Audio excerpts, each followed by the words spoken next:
بسم الله ما شاء الله كان بسم الله ما لم يشأ لم يكن ولا حول ولا قوة إلا بالله العلي العظيم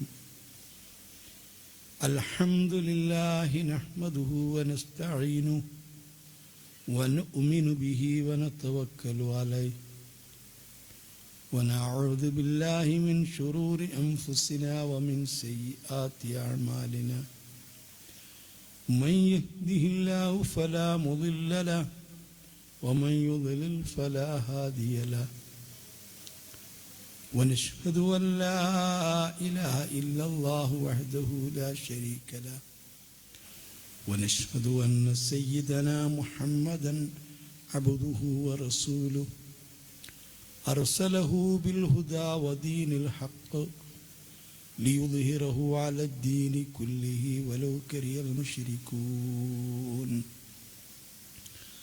اللهم صل وسلم وبارك على سيدنا محمد وعلى آل وأصحاب سيدنا ومولانا محمد كما صليت وسلمت وباركت على إبراهيم وعلى آل إبراهيم في العالمين إنك حميد مجيد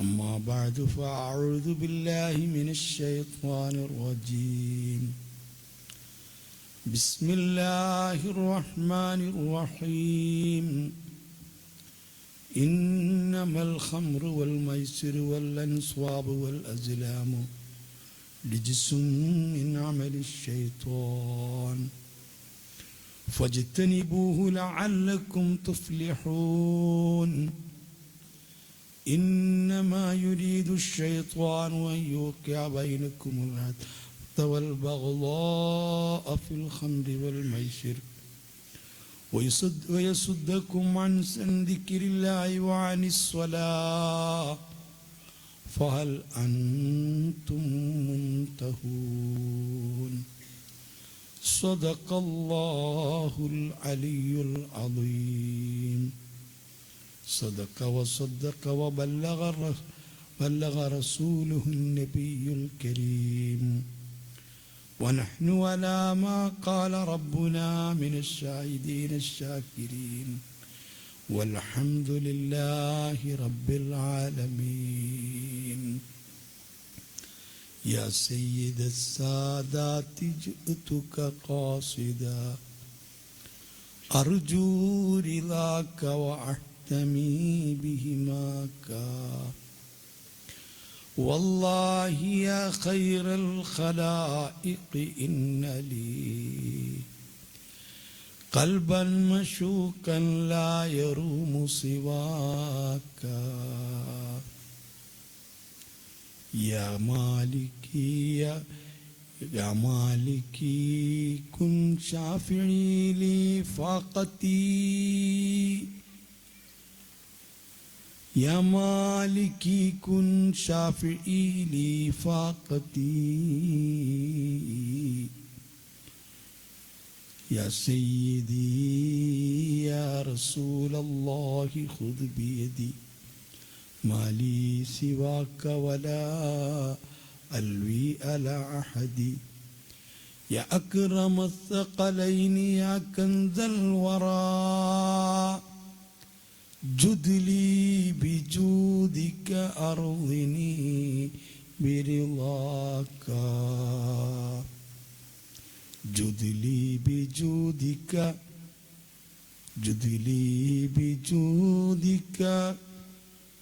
لي بجودك يا رسول الله اللهم صل وسلم وبارك عليه ഏറ്റവും ആദരവുള്ള സാദാത്തുക്കളെ, ഉസ്താദുമാരെ, ഏറ്റവും പ്രിയപ്പെട്ട മുതഅല്ലിമീങ്ങളെ, മാന്യ സഹോദര സഹോദരികളെ, അല്ലാഹു സുബ്ഹാനഹു വ തആല നാം ഒത്തുകൂടിയതും പറയുന്നതും കേൾക്കുന്നതും സ്വാലിഹായ അമലായി സ്വീകരിക്കുമാറാവട്ടെ. നമ്മിൽ നിന്ന് മരിച്ചുപോയ മാതാപിതാക്കൾ, മശായിഖുമാർ, ഉസ്താദുമാർ, ബന്ധുമിത്രാദികൾ, പ്രസ്ഥാന ബന്ധുക്കൾ, ഈ മഹത്തായ സ്ഥാപനം കെട്ടിപ്പടുക്കുകയും ഇതിനു വേണ്ടി അധ്വാനിക്കുകയും ചെയ്തവർ എല്ലാവരുടെയും ബർസഖിയായ ജീവിതം അള്ളാഹു സന്തോഷിപ്പിക്കുമാറാവട്ടെ. നമ്മിൽ ഓരോരുത്തർക്കുമുള്ള ശാരീരികവും മാനസികവും സാമ്പത്തികവുമായ പ്രശ്നങ്ങൾ, പ്രയാസങ്ങൾ അല്ലാഹു സുബ്ഹാനഹു വ തആല പരിഹരിച്ച് അവൻ്റെ പൊരുത്തത്തിലായി ആഫിയത്തുള്ള ദീർഘായുസ് നൽകി അനുഗ്രഹിക്കുമാറാവട്ടെ. ഈ മഹത്തായ ഉറൂസുമായി ബന്ധപ്പെട്ട് പ്രവർത്തിക്കുന്ന എല്ലാ സ്വാലിഹായ കർമ്മങ്ങളുടെയും മിസ്ലി സവാബ് മഹാനായ സുൽത്താനുൽ ഹിന്ദ് ഖാജ മുഈനുദ്ദീൻ അൽ ജിഷ്ടി അൽ അജ്മീരി ഖദ്ദസല്ലാഹു സിറഹുൽ അസീസ് തങ്ങളുടെ ഹളറത്തിലേക്ക്, അതുപോലെ ഈ മഹത്തായ നാടിൻ്റെ വിളക്കായി ശോഭിച്ചിരുന്ന താജുശ്ശരിയ അവരുടെ ഹളറത്തിലേക്കും നമ്മിൽ നിന്ന് ഹദിയയായി അള്ളാഹു എത്തിച്ചു കൊടുക്കുമാറാവട്ടെ. അവരുടെയൊക്കെ മധുവും പൊരുത്തവും ജീവിതത്തിലുടനീളം നാളെ ബർസഖി ലോകത്തും പിറകെ ആഖിറത്തിലും നൽകി നമ്മെ അനുഗ്രഹിക്കുമാറാകട്ടെ. ആമീൻ യാ റബ്ബൽ ആലമീൻ എന്ന് ആമുഖമായി ദുആ ചെയ്യുകയാണ്. ജീവിതത്തിലുടനീളം രഹസ്യമായും പരസ്യമായും അല്ലാഹുവിന് തഖ്വ ചെയ്യണമെന്ന് എന്നോടും നിങ്ങളോടും ആദ്യമായി ഉണർത്തുന്നു.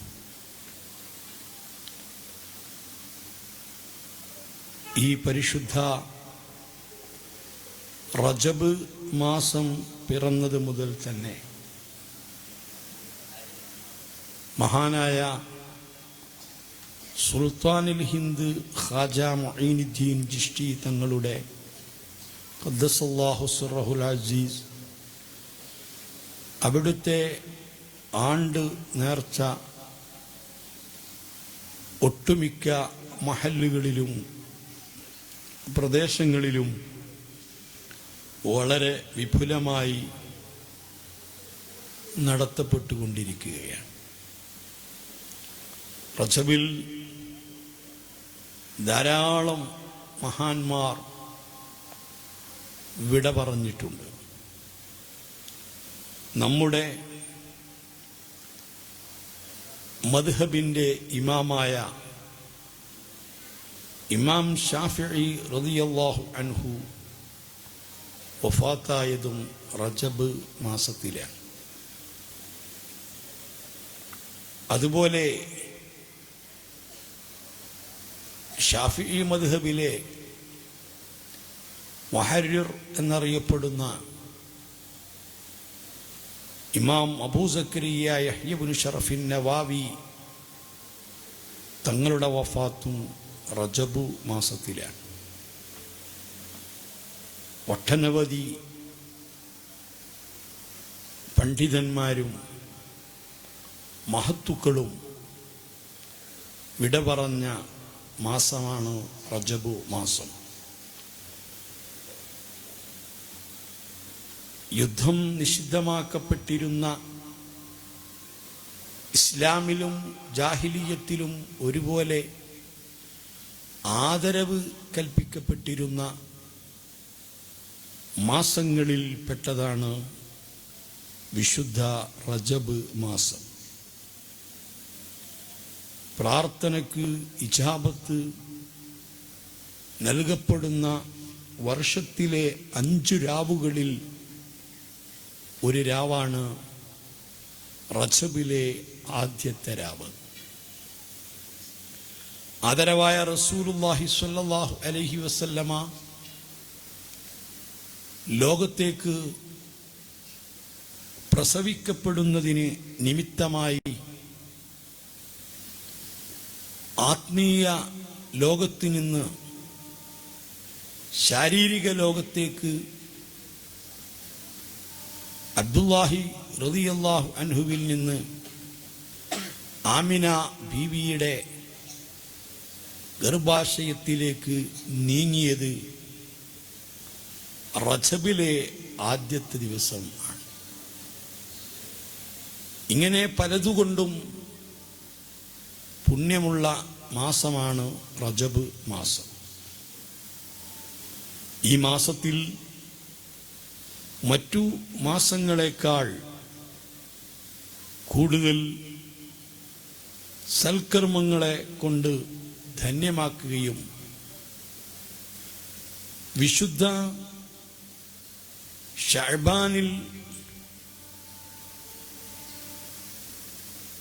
പരിപോഷിപ്പിക്കുന്ന സൽക്കർമ്മങ്ങൾ നട്ടുപിടിപ്പിക്കുകയും അതിൻ്റെ വിളവ് റമദാനിൽ കൊയ്തെടുക്കുകയും ചെയ്യണം എന്നാണ് മഹത്തുക്കൾ പറഞ്ഞിട്ടുള്ളത്. എത്ര തിന്മ ചെയ്തിരുന്ന ആളുകളും ജാഹിലിയ കാലഘട്ടത്തിൽ റജബ് മാസം വന്നാൽ തിന്മകളിൽ നിന്നൊക്കെ രാജിയായി പരമാവധി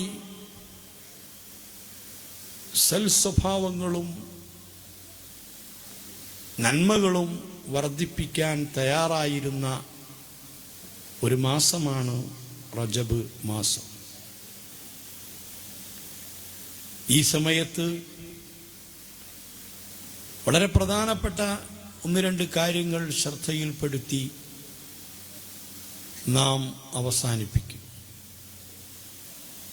അല്ലാഹു സുബ്ഹാനഹു വ തആല നമുക്ക് നൽകിയ അനുഗ്രഹങ്ങൾ എത്ര വലുതാണ്! എന്തെല്ലാം അനുഗ്രഹങ്ങളാണ് അല്ലാഹു നമുക്ക് നൽകിയത്, നൽകിക്കൊണ്ടിരിക്കുന്നത്. നമ്മുടെ ശരീരം ഒരു മഹാപ്രപഞ്ചമാണ്. وتزعم أنك جسم صغير وفيك أنت والعالم الأكبر. നീയോ വിചാരിക്കും നീ ഒരു ചെറിയ ജിസ്മാണെന്ന്, നീ ഒരു ചെറിയ ശരീരമാണെന്ന്. ഒരു സ്റ്റൂളിൽ ഒതുങ്ങി ഇരിക്കാൻ മാത്രം 2 കാലുകൾ വയ്ക്കാൻ മാത്രമുള്ള സ്ഥലത്ത് ഒതുങ്ങുന്ന ഒരു കൊച്ചു ശരീരമാണ് നീ എന്ന് നീ വിചാരിക്കും. പക്ഷേ വഫീകൻത വൽ ആലമുൽ അക്ബറു, ഈ മഹാപ്രപഞ്ചം മുഴുവനും നിന്നിൽ ചുരുണ്ടുകൂടിയിട്ടുണ്ട്. എല്ലാം നിന്നിലുണ്ട്. വിശദമായി പഠനം നടത്തി സ്ഥിരപ്പെട്ട 114 മൂലകങ്ങളിൽ നിന്ന് ആ മൂലകങ്ങൾ മുഴുവനും ഈ മനുഷ്യനാകുന്ന ഈ ചെറിയ ശരീരത്തിൽ ഉണ്ട്. കാഴ്ചയുണ്ട്, കേൾവിയുണ്ട്, തൊട്ടറിവുണ്ട്, മണത്തറിവുണ്ട്, രുചിച്ചറിവുണ്ട്. ഇങ്ങനെ ആന്തരികമായ കഴിവുകൾ വേറെയുണ്ട്. എന്തെല്ലാം അല്ലാഹു സുബ്ഹാനഹു വ തആല നമ്മുടെ ഈ ശരീരത്തിൽ ഒതുക്കി വച്ചിട്ടുണ്ട്. കണ്ണ് കാണാത്തവൻ്റെ അവസ്ഥ നിങ്ങൾ ഓർത്തു നോക്കൂ. ഞാൻ ഏറ്റവും കൂടുതൽ എൻ്റെ ജീവിതത്തിൽ ടെൻഷൻ എനിക്ക് കാഴ്ച കുറഞ്ഞു എന്നതാണ്. ഇപ്പോഴും എന്നെ അലട്ടിക്കൊണ്ടിരിക്കുന്ന ഏക ദുഃഖം അതാണ്. എന്തൊക്കെ അസുഖങ്ങളുണ്ടെങ്കിലും കാഴ്ച വളരെ കുറവാണ്. പത്രം വായിക്കാനോ പുസ്തകങ്ങൾ വായിക്കാനോ കിതാബ് നോക്കാനോ കഴിയില്ല.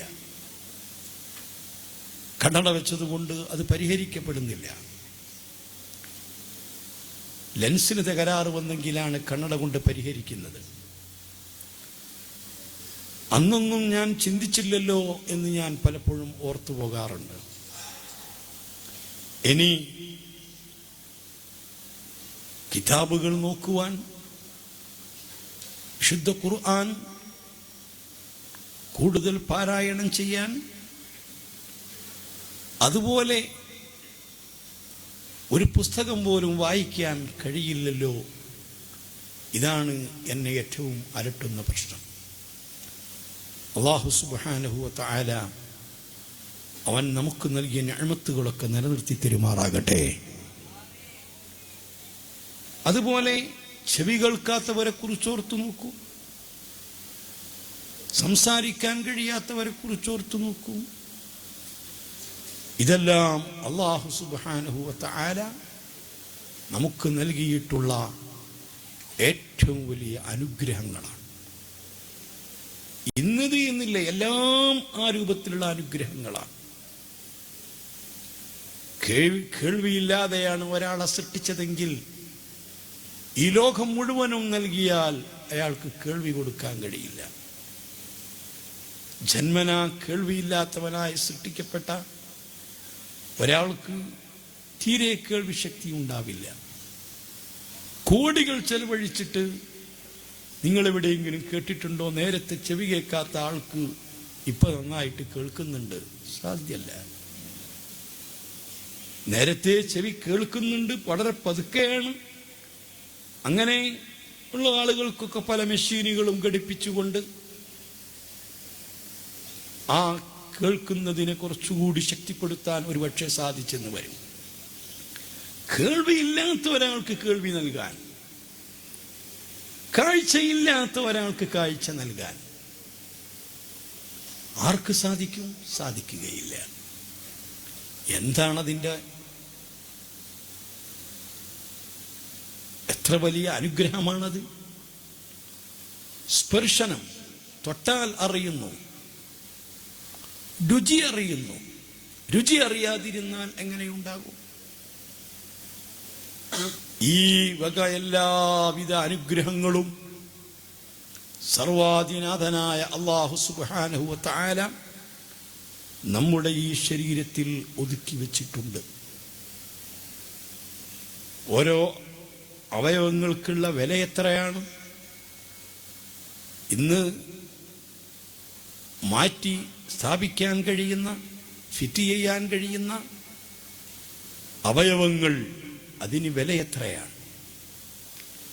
ഏതൊരു പാവപ്പെട്ട മനുഷ്യൻ്റെയും ഹാർട്ട്, അതിനെന്ത് വിലയാണ്! അവൻ്റെ കിഡ്നി എത്ര ലക്ഷമാണ്! അവൻ്റെ കണ്ണ് എത്ര ലക്ഷം കൊടുത്താൽ കിട്ടും!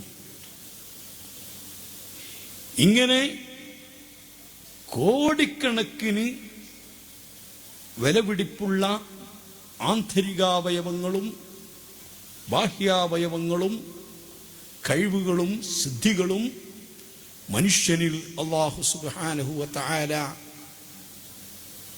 ചുരുട്ടി വച്ചിരിക്കുന്നു. ചർമ്മം, നമ്മുടെ ഈ ചർമ്മത്തിൽ,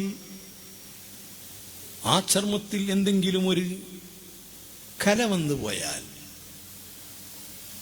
ആ കലക്ക് വേണ്ടി എത്രയാണ് ചികിത്സിക്കുക! വളരെ സുന്ദരിയായ ഒരു പെൺകുട്ടി ആ പെൺകുട്ടിയുടെ മുഖത്ത് നല്ല ഒരു ചെറിയ കല വന്നു പോയാൽ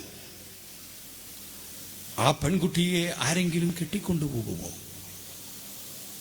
എത്രമാത്രം പ്രയാസമാണ് ആ പെൺകുട്ടിക്കുണ്ടാകുന്നത്, എത്രമാത്രം കഷ്ടപ്പെടേണ്ടി വരും. അല്ലാഹു സുബ്ഹാനഹു വ തആല നൽകിയതിനെ കുറിച്ചൊന്ന് ഓർത്തു നോക്കൂ. അതേപോലെ സ്ത്രീകൾ, ഒരു പെൺകുട്ടിക്ക് അല്ലാഹു മുടി കൊടുത്തില്ല, അല്ലെങ്കിൽ മുടിക്ക് കറുപ്പ് കൊടുത്തില്ല, എന്തായിരിക്കും അവസ്ഥ? അല്ലെങ്കിൽ ഒരു പെൺകുട്ടിക്ക് പുരുഷന്മാരെ പോലെ കണ്ടമാനം രോമങ്ങൾ അല്ലാഹു സൃഷ്ടിച്ചു എന്ന് വെക്കുക, എന്തായിരിക്കും അവസ്ഥ?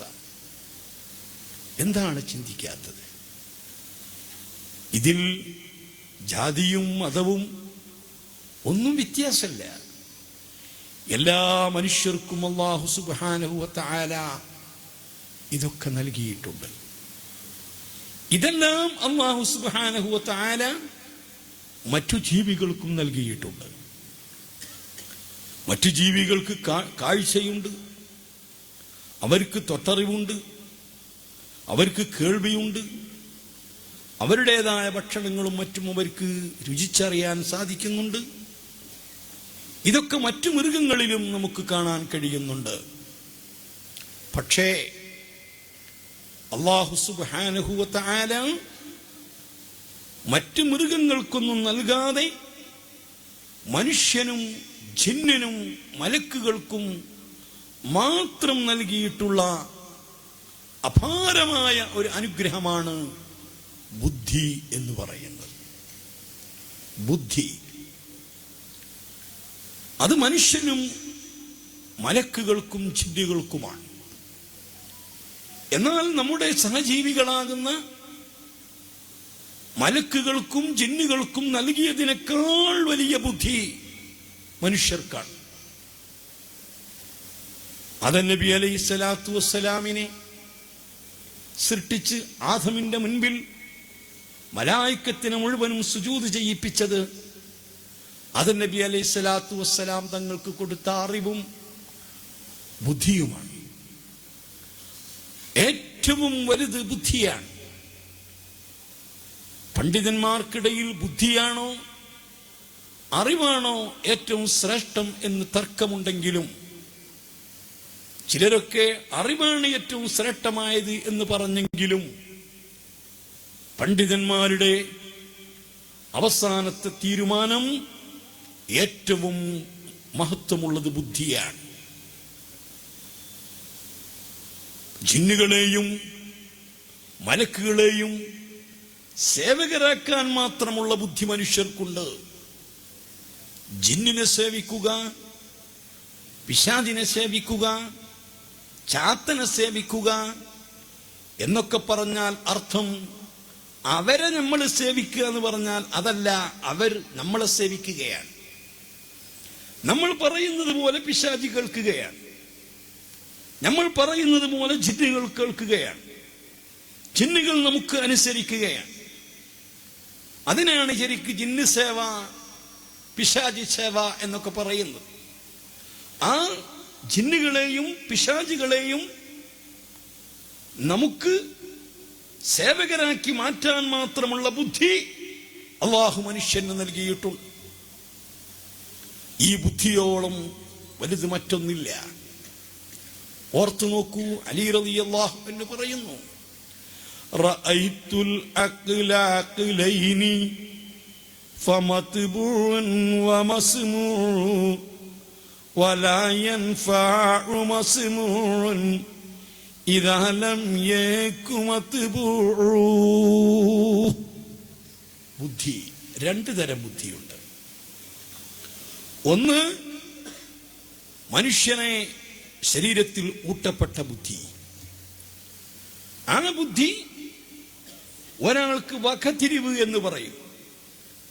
6-7 വയസ്സാകുമ്പോൾ കാഷ്ടിക്കാനും മൂത്രിക്കാനും അതുപോലെ കഴിക്കാനും തിരിച്ചറിയുന്ന ഒരു അവസ്ഥ, അതാണ് പ്രഥമ ബുദ്ധി.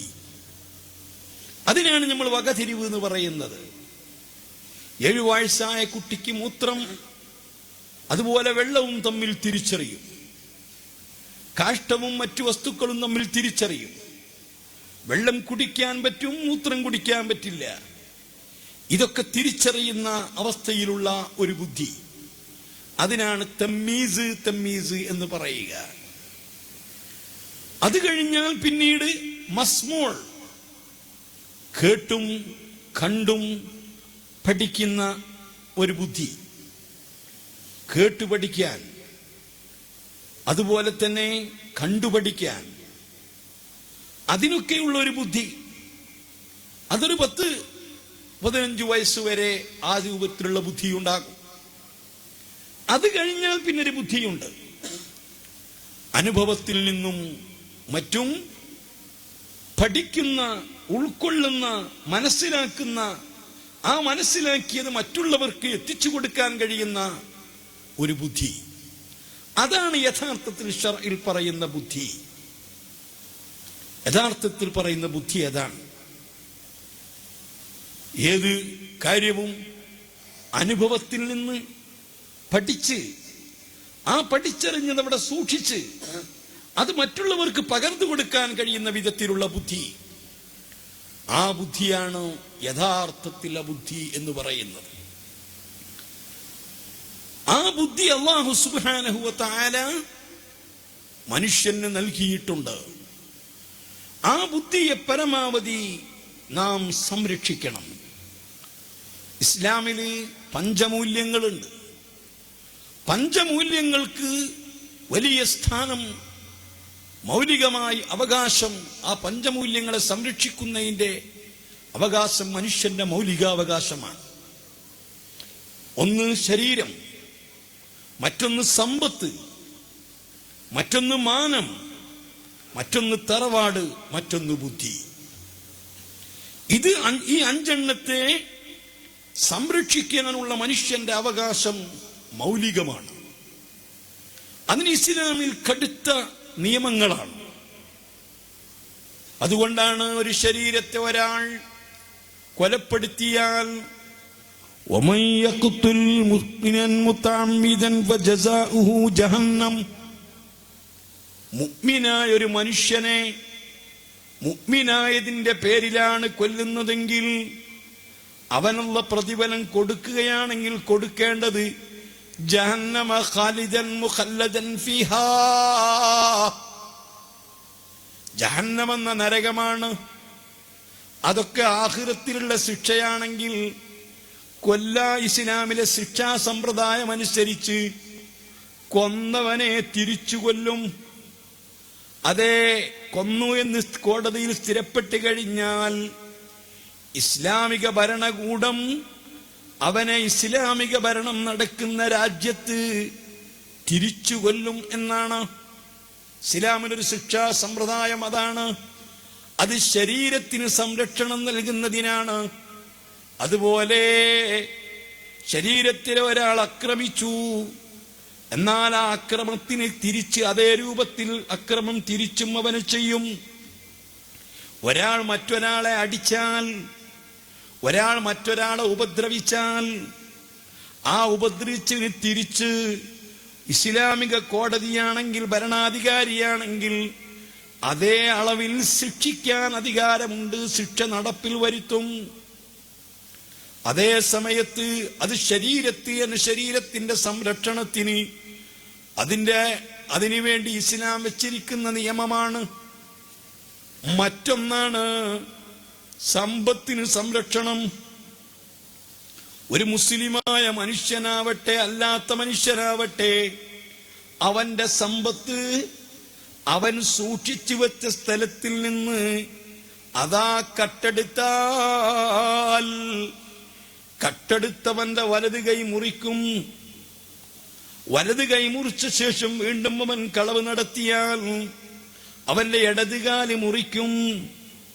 അതിനുശേഷം വീണ്ടും അവൻ കളവ് നടത്തിയാൽ ഇസ്ലാമിക ഭരണാധികാരിയാണെങ്കിൽ, ഇസ്ലാമിക രാജ്യമാണെങ്കിൽ അവന്റെ ഇടത്തെ കൈ വീണ്ടും മുറിക്കും. വീണ്ടും അവൻ കളവ് നടത്തിയാലോ അവന്റെ വലത്തെ കാലും മുറിക്കും. ഈ രൂപത്തിൽ എന്തിനാണ് ഇസ്ലാം നിയമം വെച്ചത്? മനുഷ്യന്റെ സ്വത്തിനു സംരക്ഷണം നൽകണം. ഒരാളെ സ്വത്തും അന്യായമായിട്ടെടുത്തുകൂടാ, പിടിച്ചെടുത്തുകൂടാ, കട്ടെടുത്തുകൂടാ, വഞ്ചിച്ചെടുത്തുകൂടാ. ആ കളവിന് നൽകുന്ന ശിക്ഷയാണ്. പക്ഷേ അതിന് പ്രത്യേകമായ നിയമങ്ങളുണ്ട്. അത് മനുഷ്യന്റെ സമ്പത്തിനിക്ക് നൽകുന്ന വിലയാണ്. സമ്പത്ത് സംരക്ഷിക്കാൻ ഇസ്ലാം വെച്ചിരിക്കുന്ന നിയമമാണ്. മറ്റൊന്നാണ് മാനം എന്ന് പറയുന്നത്. ഓരോ മനുഷ്യനും തന്റെ മാനം സംരക്ഷിക്കാൻ അവകാശമുണ്ട്. ആ മാനം ഹനിച്ചു കളഞ്ഞാൽ ആ മാനം ഹനിച്ചവന് ശിക്ഷയുണ്ട്.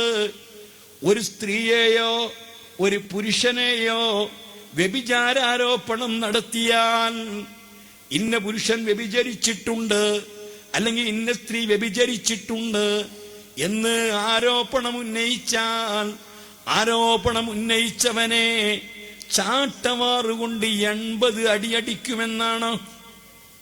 രണ്ടാള് കൂടിയാണ് പറഞ്ഞതെങ്കിൽ 80 160 അടിയടിക്കുമെന്നാണ്. അല്ല, മൂന്നാമതൊരാളും കൂടി പറഞ്ഞാൽ അയാളെ വീണ്ടും അടിക്കും 80. സുബ്ഹാനല്ലാഹ്! അത്രയ്ക്കും മനുഷ്യന്റെ മാനത്തിന് സംരക്ഷണം കൊടുക്കുന്ന മതമാണ് ഇസ്ലാം. ഒരാളെയും അങ്ങനെ മാനം കെടുത്തരുത്. അതുപോലെ തന്നെ, കാരണം മാനം കെടുത്തുന്നത് അവനവന്റെ അഭിമാനം സംരക്ഷിക്കുക എന്നത് മൗലികാവകാശമാണ്.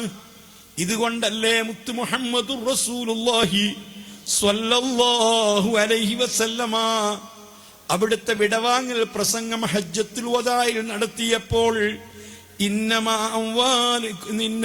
അംവാലക്കും വഅറാദക്കും അലൈക്കും ഹറാം കഹുറുമത്തി ബലദിക്കും ഹാദാ വയൗമിക്കും ഹാദാ.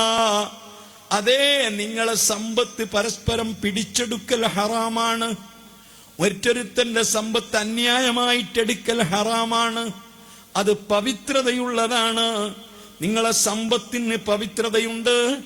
വഅറാദക്കും അലൈക്കും ഹറാം. നിങ്ങളെ അഭിമാനത്തിന് പവിത്രതയുണ്ട്. ഒരു മനുഷ്യനെ അങ്ങനെ ചീത്ത പറയാൻ പാടില്ല, മാനം കെടുത്താൻ പാടില്ല. അതേ സമയത്ത് ഇസ്ലാമിക കോടതി നടക്കുന്ന ഇസ്ലാമിക ഭരണാധികാരമാണെങ്കിൽ ചീത്ത പറഞ്ഞവനെ അതേ അളവിൽ തിരിച്ച് ചീത്ത പറയാൻ കൂടരുത്, അല്പവും പോലും കൂടാതെ.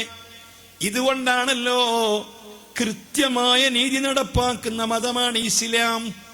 ഒരാൾ ഒറ്റൊരുത്തന്റെ കൈ മുറിച്ചത് ഈ തണ്ടൻ കൈയിൽ നിന്നാണ് മുറിച്ചതെങ്കിൽ അതിന് കിസാസ് എടുക്കുമ്പോൾ, പ്രതികാര നടപടി ചെയ്യുമ്പോൾ ഈ മണിബന്ധത്തിൽ നിന്നേ മുറിക്കുകയുള്ളൂ.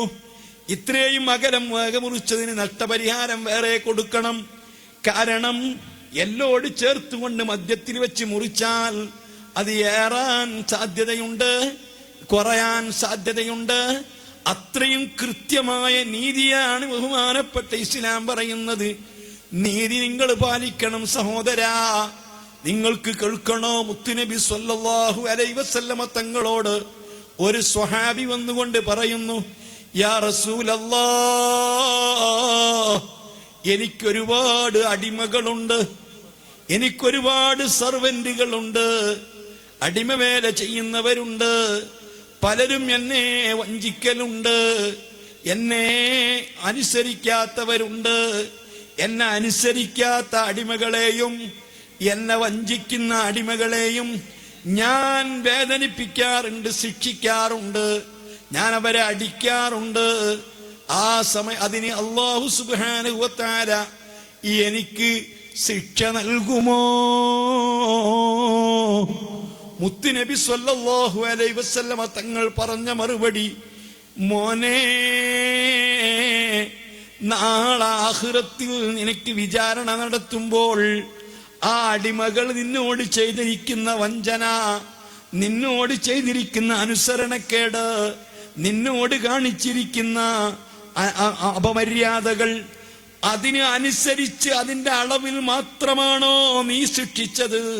അതിന്റെ അളവിൽ മാത്രമാണോ നീ ചീത്ത പറഞ്ഞത്? അതിന്റെ അളവിൽ മാത്രമാണോ നീ ശകാരിച്ചത്?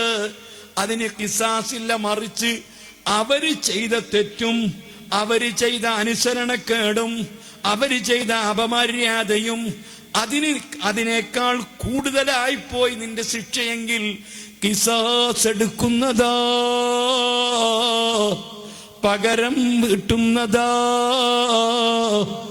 മാതാപിതാക്കൾ തന്റെ മക്കളെ ശിക്ഷിക്കുമ്പോൾ, ഉസ്താദുമാര് ശിഷ്യന്മാരെ ശിക്ഷിക്കുമ്പോൾ, അതുപോലെ തന്നെ ഒടവക്കാരെ അടിമകളെ ശിക്ഷിക്കുമ്പോൾ, അവര് ചെയ്ത അനുസരണക്കേടിനും അവര് ചെയ്ത തെറ്റിനും കൃത്യമായ അളവേ പാടുള്ളൂ.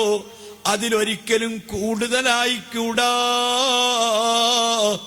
ഇവിടെ വെച്ച് ചോദ്യമില്ലെങ്കിലും ആഖിറത്തിൽ കൃത്യമായിട്ട് അതിന് വിചാരണയുണ്ട്. ചില ഉപ്പമാരുണ്ട്, ഉമ്മമാരുണ്ട്, മക്കളെ വല്ലാതെ വിഷമിപ്പിക്കുന്നവരുണ്ട്, മക്കളെ ബുദ്ധിമുട്ടിക്കുന്നവരുണ്ട്, മക്കളെ ചീത്ത പറയുന്നവരുണ്ട്, മക്കളെ അടിക്കുന്നവരുണ്ട്, 7 വയസ്സിനേക്കാൾ കുറഞ്ഞ കുട്ടികളെ അടിക്കുന്നവരുണ്ട്. അല്ലാഹ് നാളെ റബ്ബിന്റെ മുൻപിൽ ഖിസാസ് എടുക്കുന്നതാ.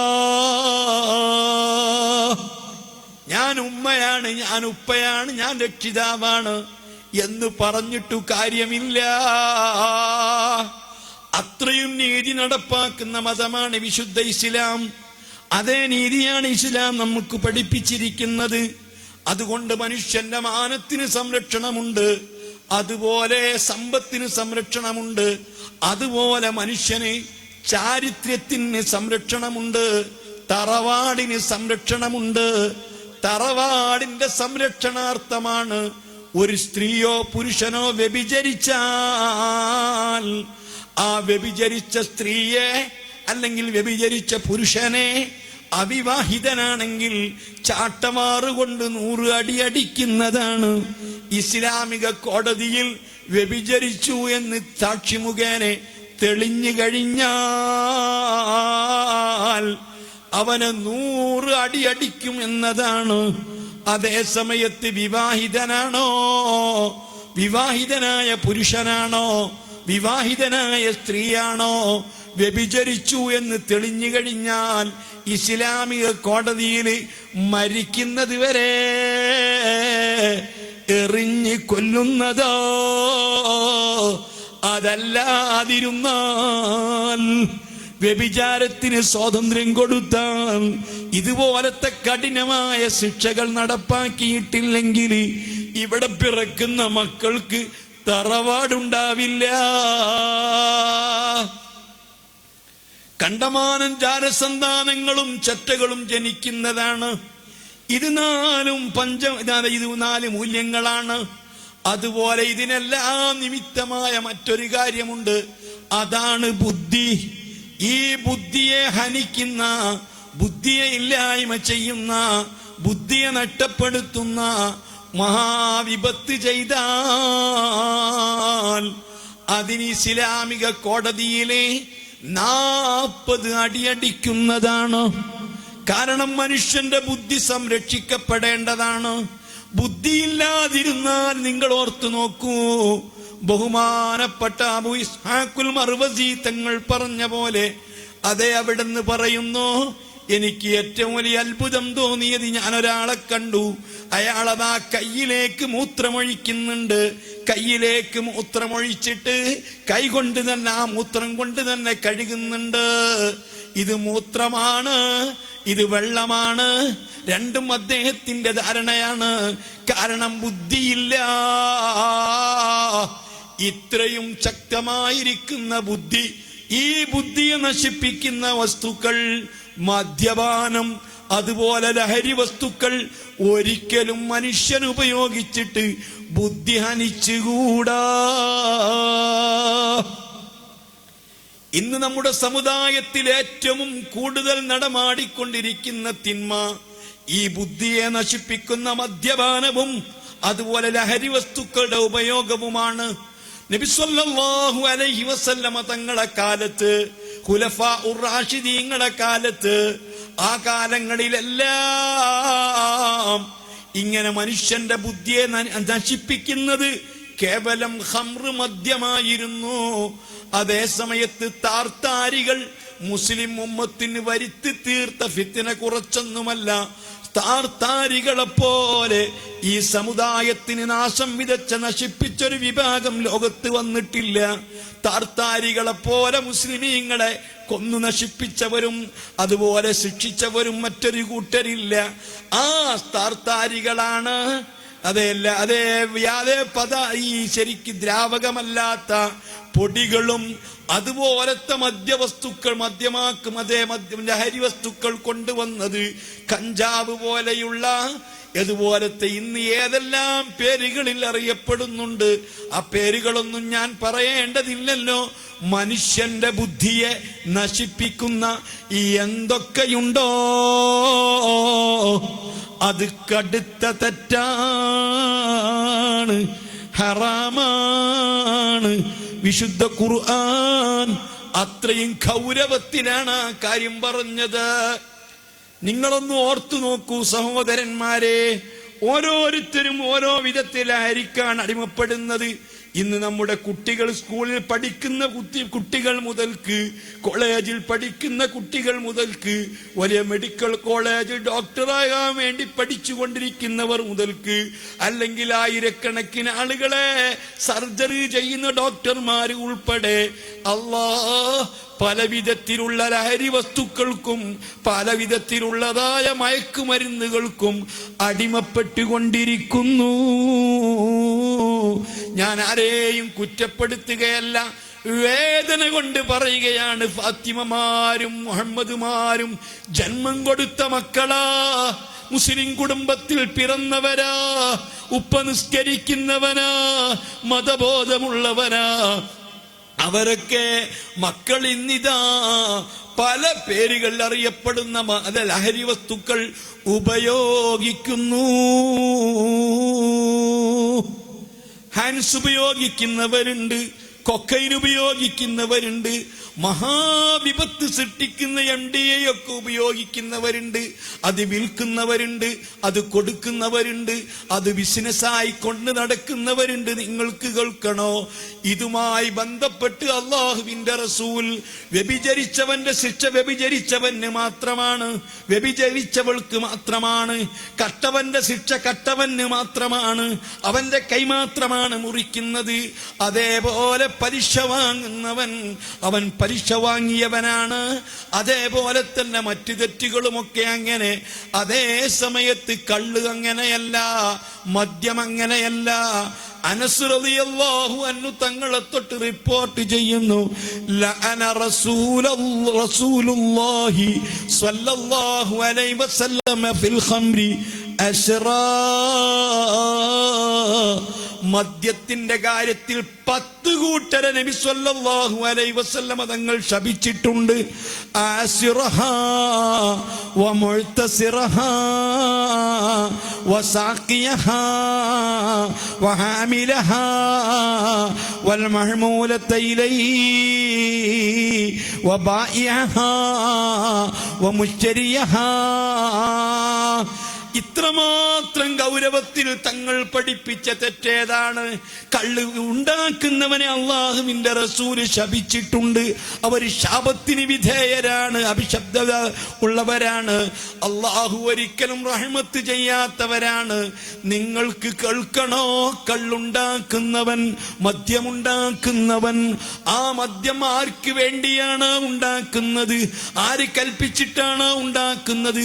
അവനെയും അള്ളാഹുവിന്റെ റസൂൽ ശപിച്ചിട്ടുണ്ട്, അല്ലാഹു ശപിച്ചിട്ടുണ്ട്.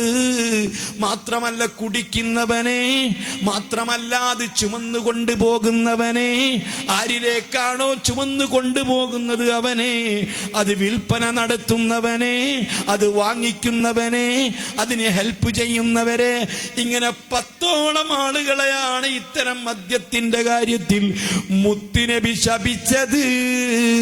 ഹാൻസ് വിൽക്കുന്നവര്, ലഹരി വസ്തുക്കൾ വിൽക്കുന്നവര്, കൊക്കൈന് വിൽക്കുന്നവര്, ചുണ്ടിൽ വെക്കാവുന്ന സാധനങ്ങളല്ലേ. സുബ്ഹാനല്ലാഹ്, ഇത്ര വലിയൊരു തിന്മ ലോകത്ത് വേറെയുണ്ടോ? നിങ്ങൾക്ക് കേൾക്കണോ? മഹാനരായ അഷ്റഫുൽ ഖൽഖ് സ്വല്ലല്ലാഹു അലൈഹി വസല്ലമ തങ്ങളെ വഫാത്തിന് ശേഷം മദീന പള്ളിയിൽ അബൂബക്കർ സിദ്ദീഖ് തങ്ങളും ഉമർ ഇബ്നുൽ ഖത്താബ് തങ്ങളും ഒക്കെ ഇരിക്കുന്ന ഒരു സദസ്സാണ്. ആ സദസ്സിൽ വെച്ചൊരു ചർച്ച, ഏറ്റവും വലിയ തിന്മ ഏതാണ്, ഏറ്റവും വലിയ തെറ്റ് ഏതാണ്, ഏറ്റവും വലിയ കുറ്റമേതാണ്? ഈ ചർച്ച ബഹുമാനപ്പെട്ട സ്വഹാബത്ത് നടത്തിയപ്പോൾ മുത്തുനബി സ്വല്ലല്ലാഹു അലൈഹി വസല്ലമ തങ്ങളുടെ അവിടുത്തെ ഇൽമിന്റെ നേരെ പകർപ്പായി മാറിയിട്ടുള്ള നബി സ്വല്ലല്ലാഹു അലൈഹി വസല്ലമ തങ്ങളിൽ നിന്ന് പരമാവധി ഇൽമ് ശേഖരിച്ച് അനന്തരമായി കിട്ടിയ അബൂബക്കർ സിദ്ദീഖ് തങ്ങളുണ്ട്, ഉമർ ഇബ്നുൽ ഖത്താബ് റളിയല്ലാഹു അൻഹു തങ്ങളുണ്ട്. അവരെല്ലാം കൂടി ചർച്ച ചെയ്തു, തീരുമാനത്തിലെത്തിയില്ല. ഏതാണ് ഏറ്റവും വലിയ തെറ്റ് എന്ന തീരുമാനത്തിലെത്തിയില്ല. അവസാനം ബഹുമാനപ്പെട്ട ഉമറുൽ ഫാറൂഖ് റളിയല്ലാഹു അൻഹു അവിടുത്തെ മകൻ അബ്ദുല്ലാഹി ഇബ്നു ഉമർ റളിയല്ലാഹു അൻഹുമാ മുത്തുനബിന്റെ കാലത്ത് തന്നെ ഹദീസ് പഠിച്ചവരാണ്, ഹദീസിൽ കൂടുതൽ ശ്രദ്ധിച്ചവരാണ്. അബ്ദുല്ലാഹ് ഇബ്നു സുബൈർ ഹദീസ് കൂടുതൽ ശ്രദ്ധിച്ചവരാണ്. ഇബ്നു മസ്ഊദ് തങ്ങൾ ഹദീസ് കൂടുതൽ ശ്രദ്ധിച്ചവരാണ്. ആ നിലക്ക് ബഹുമാനപ്പെട്ട അബ്ദുല്ലാഹ് ഇബ്നു ഉമർ തങ്ങൾ അരികിലേക്ക് ചെല്ലുന്നു, ആളെ അയക്കുന്നു. ഏറ്റവും വലിയ തിന്മ ഏതാണ്, ഏറ്റവും വലിയ തെറ്റേതാണ് എന്ന് ചോദിക്കാൻ വേണ്ടി പറഞ്ഞയച്ചപ്പോൾ ബഹുമാനപ്പെട്ട അബ്ദുല്ലാഹ് ഇബ്നു ഉമർ റളിയല്ലാഹു അൻഹു പറഞ്ഞു, ഏറ്റവും വലിയ തിന്മ അത് മദ്യപാനമാണ്, മദ്യം ഉപയോഗിക്കലാണ്, ലഹരി ഉപയോഗിക്കലാണ്, ബുദ്ധി നശിപ്പിക്കലാണ്. ഇത് പറഞ്ഞ സമയത്തിന്റെ വായിട്ട് അതാ അയച്ച ആളുകൾ സ്വഹാബത്തിന്റെ തിരുസവിധത്തിലേക്ക് എത്തിയപ്പോൾ ബഹുമാനപ്പെട്ട അബ്ദുല്ലാഹ് ഇബ്നു ഉമർ റളിയല്ലാഹു അൻഹു മദ്യപാനമാണ്, ഈ ലഹരി ഉപയോഗമാണ് ഏറ്റവും വലിയ തിന്മ എന്നങ്ങ് പറഞ്ഞപ്പോൾ സ്വഹാബാക്കൾ സടകുടഞ്ഞെഴുന്നേറ്റു. അബ്ദുല്ലാഹ് ഇബ്നു ഉമർ തങ്ങൾക്ക് എന്തു പറ്റി? അയാൾ പോയത്തക്കാരനായി പോയോ? വ്യഭിചരിച്ചാൽ എറിഞ്ഞു കൊല്ലലാണ് ശിക്ഷയുള്ളത്. ബെഞ്ചല് വ്യഭിചാരോപണം നടത്തിയാൽ 80 അടിയാണ്. എന്നാൽ ഇതിന് ഹദ്ദിൽ ബഹുമാനപ്പെട്ട മുത്തുനബി കള്ളു കുടിച്ചതിന്റെ പേരിൽ 40 അടി മാത്രമേ നടത്തിയിട്ടുള്ളൂ. ഇതെന്തത്ഭുതം എന്ന് പറഞ്ഞുകൊണ്ട് എല്ലാ സ്വഹാബികളും അബ്ദുല്ലാഹ് ഇബ്നു ഉമർ റളിയല്ലാഹു അൻഹുവിന്റെ അരികിലേക്ക് അങ്ങ് ചെല്ലുന്നു. ചെന്നപാട് കാര്യം ചോദിച്ചപ്പോൾ പറയുന്നു, ശരിയാണ്, ഏറ്റവും വലിയ തിന്മ അത് മദ്യപാനമാണ്, ലഹരി ഉപയോഗമാണ്. ഞാനത് വെറുതെ പറഞ്ഞതല്ല. മുത്തുനബി സ്വല്ലല്ലാഹു അലൈഹി വസല്ലമ തങ്ങൾ പറഞ്ഞിട്ടുണ്ട്, ഞാൻ കേട്ടിട്ടുണ്ട്. ഇന്ന മലികം മിൻ മുലൂക്കി ബനി ഇസ്രായീല, ബനി ഇസ്രായീലിൽപ്പെട്ട രാജാക്കന്മാരിൽപ്പെട്ട ഒരു രാജാവ് അഖദ റജുലൻ, ഒരു നല്ല മനുഷ്യനെ പിടികൂടുകയാണ്. നല്ല ഒരു മനുഷ്യനെ പിടികൂടിയിട്ട് ഖയ്യറഹു, ആ മനുഷ്യന് അവസരം കൊടുത്തു, ഒന്നുകിൽ നീ ഒരു നഫ്സിനെ കൊല്ലണം, ഞാൻ പറയുന്ന മനുഷ്യനെ നീ കൊല്ലണം, അതല്ലെങ്കിൽ യോസിനിയബ്രാഹത്തിന് ഒരു പെണ്ണിനെ വ്യഭിചരിക്കണം, അതിന് താൻ ചട്ടം കെട്ടി ഇറക്കിയ പെണ്ണിനെ വ്യഭിചരിക്കണം, അതുമല്ലെങ്കിൽ കള്ളു കുടിക്കണം. ഇതിലേതെങ്കിലും ഒന്ന് നീ ചെയ്തേ പറ്റൂ, അല്ലെങ്കിൽ നിന്നെ ഇവനെ കൊന്നുകളയും. ഇങ്ങനെ നിന്റെ ആ സത്പ്രവർത്തികളൊന്നും ഇവിടെ പറ്റുകയില്ല, എന്റെ നാട്ടിൽ പറ്റുകയില്ല. ഇവിടെ ജീവിക്കാൻ, നിന്നെ സ്വരുത വിടാൻ ഒന്നുകിൽ കൊല നടത്തണം, അതല്ലെങ്കിൽ വ്യഭിചരിക്കണം, അതല്ലെങ്കിൽ മദ്യപിക്കണം, അതല്ലെങ്കിൽ നിന്നെ കൊന്നുകളയുമെന്ന് ഖിയാറ് കൊടുത്തപ്പോൾ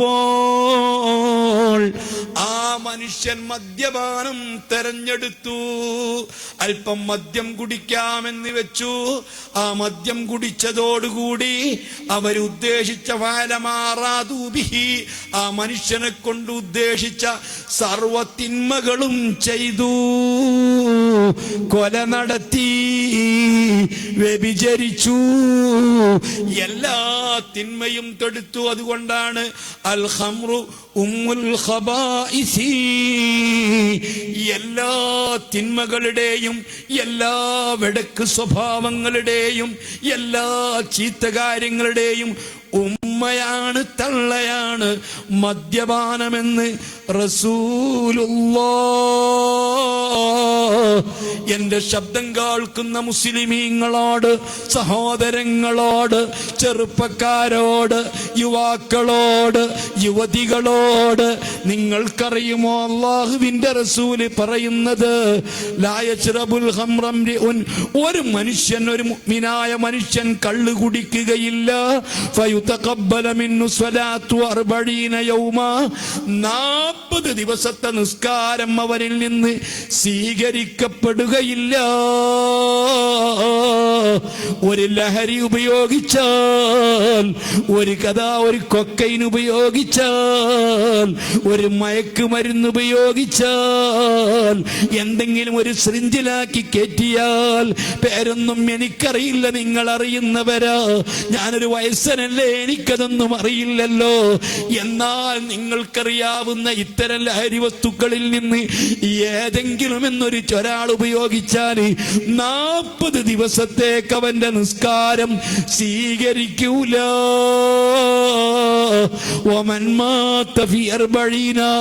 അത് ഉപയോഗിച്ചിട്ട് 40 ദിവസത്തിന്റെ ഇടയിലായിട്ട് അവൻ മരിച്ചാൽ മാത്തമിത്തൻ ജാഹിലിയ, അവൻ ജാഹിലിയായ മരണമാ മരിച്ചത്. അവൻ മുസ്ലിമായിട്ട് മരിക്കുകയില്ല, ഈമാനോടുകൂടി മരിക്കുകയില്ല. അത്രയും കടുത്ത തെറ്റാണ് മക്കളെ മനുഷ്യന്റെ ബുദ്ധിയെ നശിപ്പിക്കുന്ന, ഇല്ലാതെയാക്കുന്ന, ശരീരത്തെ ക്ഷീണിപ്പിക്കുന്ന, ആരോഗ്യത്തെ ഇല്ലാതെയാക്കുന്ന ഇത്തരത്തിലുള്ള മദ്യത്തിന്റെ ഉപയോഗമെന്ന് നിങ്ങൾ മനസ്സിലാക്കണം. ഇന്ന് ഏറ്റവും കൂടുതൽ നമ്മുടെ നാടുകളിലെ, നമ്മുടെ മഹല്ലുകളിലെ, നമ്മുടെ കുടുംബങ്ങളിലെ, നമ്മുടെ സ്കൂളുകളിലെ, നമ്മുടെ കോളേജുകളിലെ സ്ത്രീകൾ വരേക്കും പെൺകുട്ടികൾ വരേക്കും ഇത്തരം വസ്തുക്കൾ കടിമപ്പെട്ടുകൊണ്ടിരിക്കുകയാണ്. ഇന്ന് കേരളത്തിൽ നടക്കുന്ന ഒട്ടുമിക്ക തിന്മകളുടെയും അതേ പെണ്ണുങ്ങളെ തിരിച്ചറിയാതെ, ഉമ്മയെ തിരിച്ചറിയാതെ, ഉപ്പയെ തിരിച്ചറിയാതെ, സ്വന്തം മക്കളെ തിരിച്ചറിയാതെ ലൈംഗികമായ പീഡനങ്ങളും മഹാക്രൂരകൃത്യങ്ങളും ഇതിൻ്റെയൊക്കെ പിന്നിലുള്ളതായ കാര്യം എടുത്ത് പരിശോധിച്ചാൽ ലഹരി ഉപയോഗമാണ്. ലഹരി ഉപയോഗിക്കാതെ ഇത്തരം ക്രൂരകൃത്യങ്ങൾ ചെയ്യാൻ മനുഷ്യന് കഴിയുമോ? പിഞ്ചുമക്കളതാ മേൽപോട്ടുന്ന് താഴേക്കിടാട്ട് കൊല്ലാൻ പറ്റുമോ? സുബ്ഹാനല്ലാഹ്, സ്വന്തം കുഞ്ഞിനെ അതാ കയ്യിലെടുത്തിട്ട് കടപ്പുറത്ത് കൊണ്ടുപോയി പാറക്കല്ലിൽ അടിച്ചു കൊല്ലുന്ന ഉമ്മമാർ, വീണ്ടും വീണ്ടും എറിഞ്ഞു കൊല്ലുന്ന ഉമ്മമാർ. അതേ 48 10 നിലയിലുള്ള ബിൽഡിങ്ങിന്റെ മുകളിൽ നിന്ന് താൻ ജന്മം കൊടുത്ത ചോരക്കുഞ്ഞിനെ താഴേക്ക് വലിച്ചെറിഞ്ഞിട്ട് പുഴുവരിക്കുന്ന, ആ വിധത്തിൽ ഉപേക്ഷിക്കുന്ന ഉമ്മമാർ. എങ്ങനെ ജനിച്ചു മക്കളെ? എങ്ങനെ ധൈര്യം വന്നു മക്കളെ? മദ്യപാനം വത്തുമായി പാതിരാ സമയത്ത്, ഒരു 10-11 മണി സമയത്ത് തന്റെ പ്രിയപ്പെട്ടതാ താൻ തന്റെ കാമുകിയെയും കൊണ്ടിട്ട്, ഒരു മുസ്ലിം സ്ത്രീയെയും കൊണ്ടിട്ട്, അതാ 16 വയസ്സുള്ള ഒരു പയ്യനെ, ആ പെൺകുട്ടിയെ വലിച്ചോണ്ട് പോകുമ്പോൾ ഒരു നല്ല മനുഷ്യൻ പറഞ്ഞു, ചെയ്യരുത്, എങ്ങോട്ടായി വലിച്ചു കൊണ്ടുപോകുന്നത് എന്ന് ചോദിച്ചപ്പോൾ തന്റെ കയ്യിൽ നിന്നുള്ള ഒരു കത്തിയെടുത്തിട്ട് ആ 10-28 വയസ്സ് പ്രായമുള്ള യുവാവിനെ അതാ കുത്തി മലർത്തി കൊലപ്പെടുത്തുകയാ. അല്ലാ, ഇതൊക്കെ കേരളത്തിൽ നടക്കുന്നതാണ്. കഴിഞ്ഞ വർഷം നടന്നതാണ്, അല്ല ഈ വർഷത്തിന്റെ ആദ്യത്തിൽ നടന്നതാണ്.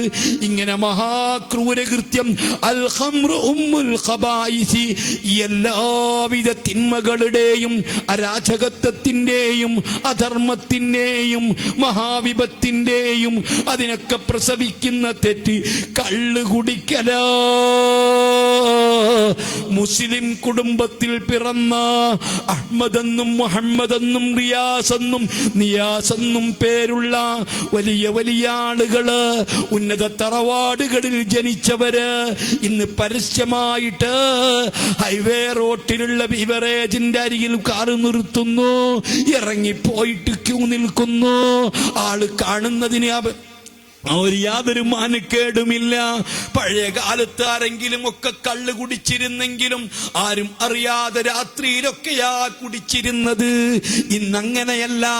നട്ടുച്ച സമയത്ത് പോലും ബീവറേജിന്റെ മുമ്പില് അതാ കാത്തുകെട്ടി നിൽക്കുകയാണ്, വെയിൽ കൊണ്ട് നിൽക്കുകയാണ്, എത്ര മണിക്കൂറും ക്ഷമിക്കുകയാണ്. ഇതിന് അത്രമാത്രം മുസ്ലിം ഉമ്മത്തിൽപ്പെട്ട ഈ സമുദായത്തിന്റെ മക്കള് വല്ലാതെ അതപ്പതിച്ചുകൊണ്ടിരിക്കുകയാണ്. ഇത് പറയേണ്ടതില്ലയോ, അറിയേണ്ടതില്ലയോ? എന്നാൽ നിങ്ങൾക്ക് കേൾക്കണോ, വിശുദ്ധ ഖുർആൻ ഈ വിഷയത്തെ പറ്റി പറഞ്ഞത് ഇന്നമൽ ഖംറു വൽ മൈസിറു വൽ അൻസാബു വൽ അസ്ലാമു റിജ്സും മിൻ അമലി ശൈത്വാൻ. തീർച്ചയായിട്ടും മദ്യം തീർന്നേ. ആ മദ്യം കഴിക്കുന്നവർ, മദ്യപിക്കുന്നവർ, ലഹരി ഉപയോഗിക്കുന്നവർ, അതിനെ തുടർന്നുണ്ടാകുന്ന മറ്റൊരു കാര്യമാണ് വൽമൈസിറു, പന്തയങ്ങള്, അതുപോലത്തെ കളികള്. എന്ത് വെച്ചുള്ള കളികളാണെങ്കിലും, പണം വെച്ചുകൊണ്ടുള്ള കളികളാണെങ്കിലും, പണം വെക്കാതെയുള്ള കളികളാണെങ്കിലും, ലക്ഷങ്ങൾ പന്തയം വെക്കുകയാണെങ്കിലും, ഇത്തരം പന്തയങ്ങളും മദ്യപാനത്തോട്, ലഹരി ഉപയോഗത്തോട് തുടർന്നുകൊണ്ടുണ്ടാകുന്നതാ. അതും വല്ലൻസ്വാബ്, വിഗ്രഹങ്ങളെ പൂജിക്കലും വിഗ്രഹങ്ങളെ പൂജിക്കുന്നതിനോട് തുല്യമാക്കിയിട്ട് മദ്യപാനം റബ്ബ് പറഞ്ഞത് വൽ അസ്ലാം. പ്രശ്നപരിഹാരത്തിന് വേണ്ടി പ്രശ്നക്കോലുകള്, ഈ വിഗ്രഹങ്ങളെ കയ്യിൽ കൊടുത്തുകൊണ്ട് പ്രശ്നം നിവഹിക്കുന്ന, പ്രശ്നം പരിഹരിക്കുന്നതാ, പ്രശ്നം നോക്കുന്ന, ഖൈറും ഷർറും നോക്കാൻ ഉപയോഗിക്കുന്ന പ്രശ്നക്കോലുകള്, ഇതൊക്കെ റിജ്സുൻ. അയ്യയ്യേ മോശമാ, അയ്യയ്യേ വൃത്തികേടാ, അയ്യയ്യേ മ്ലേച്ഛമാ. അത് റിജ്സും മിൻ അമലി ശൈത്വാൻ.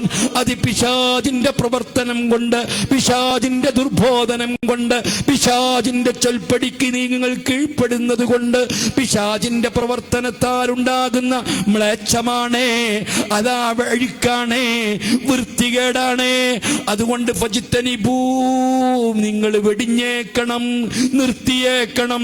ലഅല്ലക്കും തുഫ്ലിഹൂൻ, നിങ്ങൾ ആഖിറത്തിൽ വിജയിക്കാൻ വേണ്ടി നിങ്ങൾക്ക് വിജയിക്കണോ, ആഖിറം നിങ്ങൾക്ക് രക്ഷപ്പെടണോ, അല്ലാഹുവിന്റെ കഠിനമായ ശിക്ഷയിൽ നിന്ന് നിങ്ങൾക്ക് രക്ഷ വേണമോ, ആഖിറം കൊണ്ട് നിങ്ങൾക്ക് വിശ്വാസമുണ്ടോ, റബ്ബിനെ കൊണ്ട് നിങ്ങൾക്ക് വിശ്വാസമുണ്ടോ, മുത്തുനബിയിൽ നിങ്ങൾക്ക് വിശ്വാസമുണ്ടോ, ഈ മതത്തിൽ നിങ്ങൾക്ക് വിശ്വാസമുണ്ടോ, ഈ മതത്തോട് നിങ്ങൾക്ക് താല്പര്യമുണ്ടോ, ഈ മതത്തിന്റെ അനുയായികളായതിൽ നിങ്ങൾക്ക് എന്തെങ്കിലും സന്തോഷമുണ്ടോ?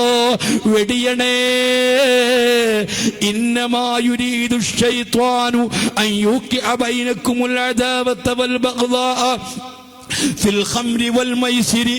അല്ലാഹ്, നിശ്ചയം പിശാചുദ്ദേശിക്കുന്നത് നിങ്ങളെ കൊണ്ട് ശിർക്ക് ചെയ്യിപ്പിക്കാനല്ല, നിങ്ങളെ കൊണ്ട് മറ്റു തിന്മകളല്ല.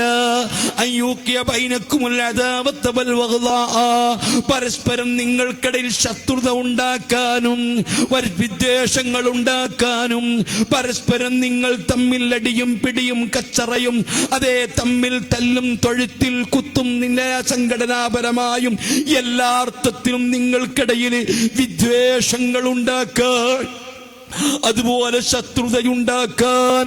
ഇതാണ് പിശാചിന്റെ ഉദ്ദേശം. വയസുദ്ദക്കും അൻ ദിക്രില്ലാഹി വഅനിസ്സലാ. എന്തൊരു കാര്യമാ റബ്ബ് പറയുന്നത്, എത്ര ഗൗരവത്തിലാ റബ്ബ് പറയുന്നത്. നിങ്ങൾക്ക് കണ്ണും കയ്യും കാലും തന്നത്, നിങ്ങൾക്ക് ബുദ്ധി തന്നത്, ഏറ്റവും വിലപിടിപ്പുള്ള ബുദ്ധി തന്നത്, അതേ കണക്കാക്കാൻ കഴിയാത്ത ബുദ്ധി തന്നത്, മറ്റു ജീവികളെയൊക്കെ മുഴുവനും മരിക്കാനും മറ്റു ജീവികൾക്കൊന്നുമില്ലാത്ത ഈ ബുദ്ധി നിങ്ങൾക്ക് തന്നത് അള്ളാഹുവിനെ ഓർക്കുന്നതിനാ. നിങ്ങൾ എവിടെ അള്ളാഹുവിനെ ഓർക്കും? മദ്യപാന്മാർക്ക് റബ്ബിനെ ഓർക്കാൻ പറ്റുമോ? അതേ ലഹരി ഉപയോഗിക്കുന്നവർക്ക് ഓർക്കാൻ പറ്റുമോ? എന്തെങ്കിലും കാര്യം റബ്ബിനെ കുറിച്ച് പറയാൻ പറ്റുമോ? റബ്ബിന്റെ നിഅമത്തുകളെ പറ്റി ചിന്തിക്കാൻ പറ്റുമോ? റബ്ബിന്റെ കൽപ്പനകളെ പറ്റി ചിന്തിക്കാൻ പറ്റുമോ? റബ്ബ് വിരോധിച്ച കാര്യങ്ങളെ പറ്റി ചിന്തിക്കാൻ പറ്റുമോ? അതിനത് ചിന്തിക്കാതിരിക്കാനാ പിശാച് നിങ്ങളെ മയക്കുമരുന്നിന്റെ അടിമകളാക്കി തീർത്തത്, അതിന്റെ ഉപയോക്താക്കളാക്കി തീർത്തത്. നിസ്കാരത്തെ തൊട്ടും റബ്ബ് നിങ്ങളെ, അത് പിശാച് നിങ്ങളെ തടയുകയാ. അതിനാണ് പിശാച് ഉദ്ദേശിക്കുന്നത്. അതുകൊണ്ട് ഫഹൽ അൻതും മുൻതഹൂൻ, അവസാനിപ്പിക്കുന്നില്ലടോ. ഫഹൽ അൻതും മുൻതഹൂൻ എന്നതിന്റെ സാഹിത്യ പ്രയോഗം അതിനെക്കുറിച്ച് പഠിച്ചവർക്കറിയാം. എന്തൊരു താക്കീതാ റബ്ബ് ചെയ്യുന്നത്. അറബി ഭാഷാ വ്യാകരണ നിയമം പഠിച്ചവർക്ക്, അതിന്റെ അലങ്കാര സാഹിത്യം പഠിച്ചവർക്കറിയാം എന്തൊരു ശക്തമായ രൂപത്തിലാ റബ്ബ് ചോദിക്കുന്നത്. ഈ ആയത്തിറങ്ങിയപ്പോൾ സയ്യിദുനാ ഉമർ ഇബ്നുൽ ഖത്താബ് തങ്ങള് ഈ ഉമ്മത്തിന് വേണ്ടി പ്രതികരിച്ചു. ഇൻതഹൈനാ യാ റബ്ബ്, ഇൻതഹൈനാ യാ റബ്ബ്, ഇൻതഹൈനാ യാ റബ്ബ്. ഈ ആയത്ത് കേൾക്കുന്ന അറബി അറിയുന്ന സാഹിത്യകാരന്മാർക്ക്, അറബി സാഹിത്യത്തിന്റെ ഉള്ളറിയുന്ന ആളുകൾക്ക് പ്രതികരിക്കാതിരിക്കാൻ കഴിയില്ല. ഉമറുൽ ഫാറൂഖ് കള്ളു കുടിച്ചത് കൊണ്ടല്ല, അല്ലെങ്കിൽ അവരൊന്നും കള്ളു കുടിച്ചത് കൊണ്ടല്ല, പക്ഷേ അത് പ്രതികരിക്കാതിരിക്കാൻ കഴിയില്ല. അത്രയും ഗൗരവത്തിലാ റബ്ബിന്റെ ചോദ്യം.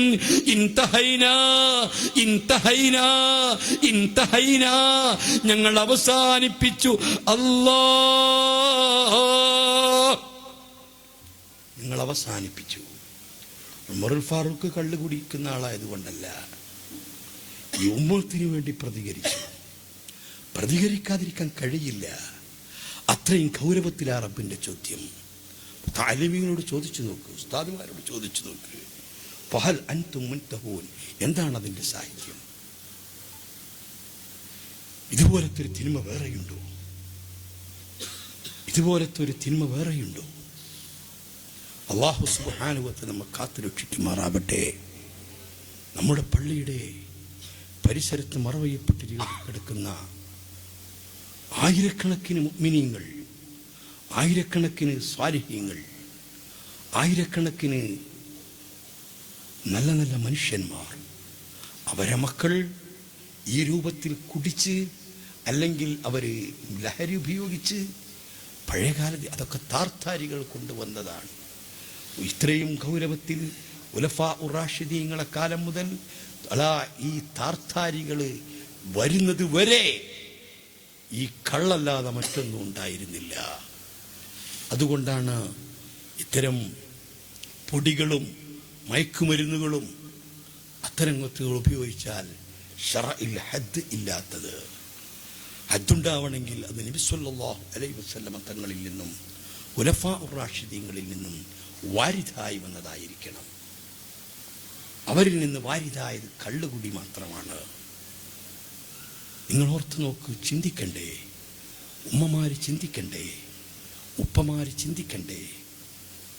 ബഹുമാനപ്പെട്ട മർഹൂം സയ്യിദ് ഉമറുൽ ഫാറൂഖ് തങ്ങൾ ഉപ്പാപ്പ ഖദ്ദസല്ലാഹു സിറ അവരൊരിക്കൽ എന്നോട് പറയുകയുണ്ടായി, നിങ്ങളിതുപോലെ ട്രെയിൻ യാത്ര ചെയ്യുമ്പോൾ അവരൊക്കെ എത്ര നിസ്വാർത്ഥരാ. ഞാൻ എൻ്റെ അടുത്ത് പല ആളുകളും പല പ്രശ്നങ്ങൾ പറഞ്ഞ് വരും, പല വിഷയങ്ങൾക്കും വരും. അവർ നന്നായി ആദരിക്കുന്നവരും ബഹുമാനിക്കുന്നവരുമാണ്. പെട്ടെന്ന് വരെ പോക്കറ്റിൽ നിന്നൊക്കെ ഹാൻഡ്സും അതുപോലത്തെ പല സാധനങ്ങളും വീഴും. എനിക്കത് ഒരു ലഹരി വസ്തുവാണെന്ന് അറിഞ്ഞിരുന്നില്ല. അത് വലിയ ലഹരിയാണോ? എനിക്കത് അറിഞ്ഞിരുന്നില്ല. ഇത്തരം ലഹരി വസ്തുക്കൾക്ക് നമ്മുടെ പിഞ്ചു കുട്ടികൾ മുതൽ പെൺകുട്ടികൾ മുതൽ എല്ലാവരും അടിമപ്പെട്ടുകൊണ്ടിരിക്കുന്നുണ്ട്. ചിന്തിക്കാൻ സമയം വൈകിയിട്ടുണ്ട്. നമ്മുടെ കോളേജുകളുടെയും സ്കൂളുകളുടെയും സമീപത്ത് കച്ചവടം ചെയ്യുന്ന പലരും അറിയാതെയും അറിഞ്ഞും മറ്റും ഇത്തരം കച്ചവടങ്ങൾ ചെയ്യുന്നു. കോടികൾ ലാഭിക്കാൻ വേണ്ടിയിട്ട് പലരും ഗൾഫിലേക്ക് അയക്കുന്നു. ഇപ്പം കഴിഞ്ഞ ആഴ്ച കേട്ടില്ലേ, കൃത്യമായിട്ട് പഠനമൊക്കെ നടത്തി ഡിഗ്രിയും അതിൻ്റെ അപ്പുറം PG ഒക്കെ നേടി ഒരു ചെക്കൻ ഗൾഫിലേക്ക് പോകുകയാണെന്ന് പറഞ്ഞ് അവന് ലഹരി വസ്തു കൊണ്ടുപോയി. കാരണം പെട്ടെന്ന് പണക്കാരനാവാം, എത്തിക്കിട്ടിയാൽ അവിടെ എത്തിയാൽ പിടിക്കപ്പെട്ടാൽ തലവെട്ടും, അല്ലെങ്കിൽ അതുപോലത്തെ ശിക്ഷ വരും. എന്നാലും രക്ഷപ്പെട്ടാലോ കിട്ടിയില്ലെങ്കിലോ എന്ന ആ ധ്വനിയിൽ ആ പാവപ്പെട്ട പയ്യനെ ഇതിൻ്റെ കാരിയറാക്കി ഉപയോഗിച്ചു. അങ്ങനെ എത്ര സംഭവം. ആദ്യം നമ്മുടെ കുട്ടികൾക്ക് ഫ്രീ ആയിട്ട് മിഠായി രൂപത്തിലോ അങ്ങനത്തെ ആകർഷകമായ വളരെ നല്ലതായ രൂപത്തിൽ നൽകുന്നു. പിറ്റേ ദിവസം ഈ കുട്ടി എന്നത് ചോദിക്കുന്നു, പിറ്റേ ദിവസവും കൊടുക്കുന്നു, മൂന്നാമത്തെ ദിവസം അതിന് നിബന്ധന വെക്കുന്നു, നീ ഇത്ര കൊണ്ടുപോയി വിറ്റാൽ മതി, അല്ലെ ഇന്ന സ്ഥലത്ത് കൊണ്ടുപോയി കൊടുത്താൽ മതി, അതാ കൊണ്ടു കൊടുത്താൽ നിനക്ക് ഇഷ്ടം പോലെ തരാം. അങ്ങനെ അവസാനം അതിൻ്റെ അടിമയായി. അതില്ലാഞ്ഞാൽ അവൻ്റെ മുട്ട് വരയ്ക്കും, അവൻ്റെ ശരീരം പിടിച്ചാൽ കിട്ടൂല. അവൻ്റെ ഈ ഇന്ത്യയിലെ കിണറായിരുന്ന ഏറ്റവും വലിയ പട്ടാള ഉദ്യോഗസ്ഥനാകുന്ന രത്നസിംഗിൻ്റെ മകൻ 19 വയസ്സാകുമ്പോഴേക്ക് ജീവിതം ഹോമിച്ചു. ജീവിതം എല്ലാം നഷ്ടപ്പെടുത്തി ആത്മഹത്യ ചെയ്തു. എന്തേ? എനിക്കേറ്റവും പ്രിയപ്പെട്ട എൻ്റെ കാമുകിയെ കിട്ടണം. എന്തായിരുന്നു തൻ്റെ കാമുകി? ഹെറോയിൻ ആയിരുന്നു. അതുകൊണ്ട് ഞാൻ ഭ്രാന്തനെ പോലെ അങ്ങാടിയിൽ കൂടി നടക്കും. എനിക്ക് വസ്ത്രമില്ലാത്ത ഞാൻ അറിയില്ല, അതൊന്നും എനിക്ക് പ്രശ്നമല്ല. ആളുകൾ എന്നെ കൂക്കി വിളിക്കുന്ന എനിക്ക് പ്രശ്നമല്ല, ആരെന്ത് പറയുന്നു എന്ന് എനിക്ക് പ്രശ്നമല്ല, എൻ്റെ പെങ്ങൾ എനിക്ക് പ്രശ്നമല്ല, എൻ്റെ ഉമ്മ എനിക്ക്, അച്ഛൻ എനിക്ക് പ്രശ്നമല്ല. എനിക്ക് എൻ്റെ കാമുകിയെ കിട്ടണം. എൻ്റെ കാമുകി ഹെറോയിൻ.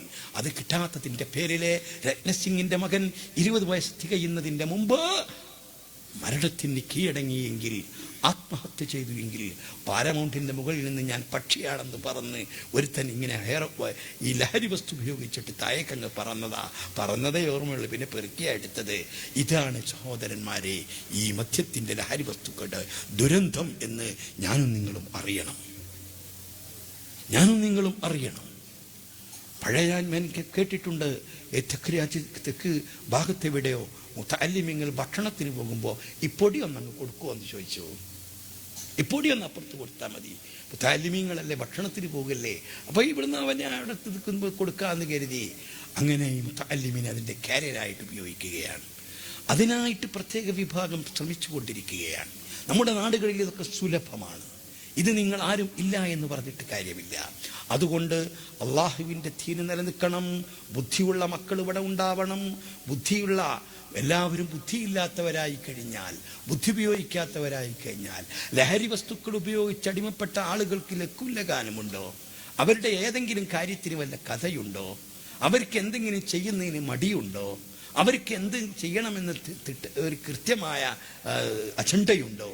യഥാർത്ഥത്തിൽ അത്രയും വലിയ ദുരന്തമാണ് മദ്യം, ലഹരി വസ്തുക്കൾ എന്ന് ഞാൻ നിങ്ങളെ ഓർമ്മപ്പെടുത്തുന്നു. മഹാന്മാരായ ഔലിയാഇന്റെ സദാത്തുക്കളുടെയൊക്കെ അവരുടെ ഉറൂസുകളും അവരുടെ നേർച്ചകളും വിപുലമായി നടത്തി അവരെക്കുറിച്ചുള്ള പ്രഭാഷണങ്ങളും എനിക്ക് ഖാജാ തങ്ങളെക്കുറിച്ച് മണിക്കൂറുകളോളം പ്രസംഗിക്കാൻ പറ്റാത്തത് കൊണ്ടല്ല. ഖാജാ തങ്ങളെ ഉറൂസിൽ ഇഷ്ടം പോലെ ആളുകൾ പ്രസംഗിക്കും. ഖാജാ തങ്ങളെപ്പറ്റി ദിവസങ്ങളോളം പ്രസംഗിക്കാൻ ഞാൻ പഠിച്ചു വെച്ചിട്ടുണ്ട്. പക്ഷേ അതല്ല ഞാൻ ചിന്തിച്ചത്. ഇന്ന് ഏറ്റവും വലിയ ദുരന്തം ആയി മാറിയ ഈ മദ്യത്തെപ്പറ്റി നിങ്ങളെ ഓർമ്മപ്പെടുത്തണം. പാത്തൂർ ഉസ്താദിനോട് ഞാൻ ചോദിച്ചു, എന്താ ഞാൻ പറയേണ്ടത്? നിങ്ങൾക്ക് തോന്നുന്നത് പറഞ്ഞോളൂ എന്ന് പറഞ്ഞു. എനിക്ക് തോന്നി ഇപ്പോൾ ഏറ്റവും കൂടുതൽ പറയേണ്ടത് ഈ ഒരു കാര്യമാണ്. രണ്ടാമത്തൊരു കാര്യം എന്ന് പറഞ്ഞാൽ നമ്മുടെ സഹോദരിമാരുടെ കാര്യമാണ്. സഹോദരിമാര് ഔറത്ത് മറക്കാതെ, ശരീരം മറക്കാതെ, ആകർഷണീയത മുഴുവനും പുറത്ത് പ്രകടിപ്പിച്ച് അതാ സ്ത്രീകൾ ഇങ്ങനെ അഴിഞ്ഞാടിക്കൊണ്ടിരിക്കുകയാണ്. ആർക്കും എവിടെയും പോകുന്നതിന് തടസ്സമില്ല. അങ്ങാടികളിലും ഷോപ്പുകളിലും യഥേഷ്ടം പെണ്ണുങ്ങള്, കറുത്ത പർദ്ദയണിഞ്ഞ പെണ്ണുങ്ങള് ഇങ്ങനെ ചുറ്റിക്കറങ്ങുന്നതിനെ ഇന്നത്തെ ഉമ്മമാർക്ക് മടിയില്ല. നിങ്ങൾക്ക് കേൾക്കണോ? ബഹുമാനപ്പെട്ട മുത്തു മുഹമ്മദ് മുസ്തഫ സല്ലല്ലാഹു അലൈഹി വസല്ലമ തങ്ങളെ പ്രിയപ്പെട്ട മകള് ബീവി ഫാത്തിമ റളിയല്ലാഹു അൻഹായോട് ഒരിക്കൽ ചോദിച്ചു, മുത്തുനബി സല്ലല്ലാഹു അലൈഹി വസല്ലമ, മോളെ ഫാത്തിമ, സ്ത്രീകളെ സംബന്ധിച്ചിടത്തോളം ഏറ്റവും നല്ലത് എന്താ?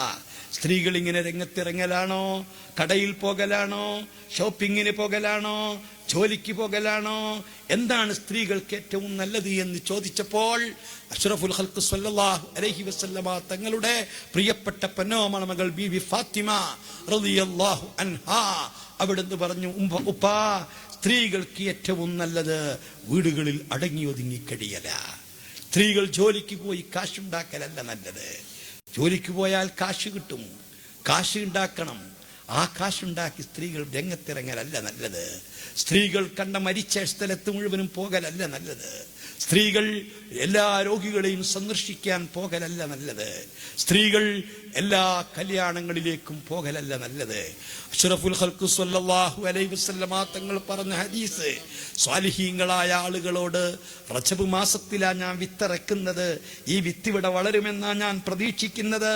എൻ്റെ ശബ്ദം കേൾക്കുന്ന ആളുകൾ ഇവിടെ ഈ സദസ്സിൽ വളരെ കുറവാണ് എങ്കിലും ആയിരക്കണക്കിന് ആളുകൾ യൂട്യൂബിലൂടെയും മറ്റും ഇത് കേൾക്കുന്നുണ്ടാകും. ലൈവായിട്ട് മനസ്സിലാക്കുന്നവരുണ്ടാകും. പല ഉമ്മമാരും കേൾക്കുന്നുണ്ടാകും, പല ഉപ്പമാരും കേൾക്കുന്നുണ്ടാകും. അവരൊക്കെ ശ്രദ്ധിക്കുന്നുണ്ടാകും.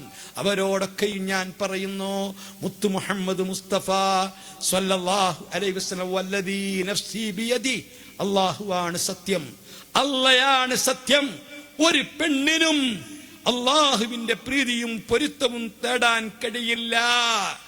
ബിമിസ്ലി മാ ഫറലല്ലാഹ്, അല്ലാഹു തആല നിർബന്ധമാക്കിയതായ ഒന്നുകൊണ്ട് കഴിയുന്നത് പോലെ.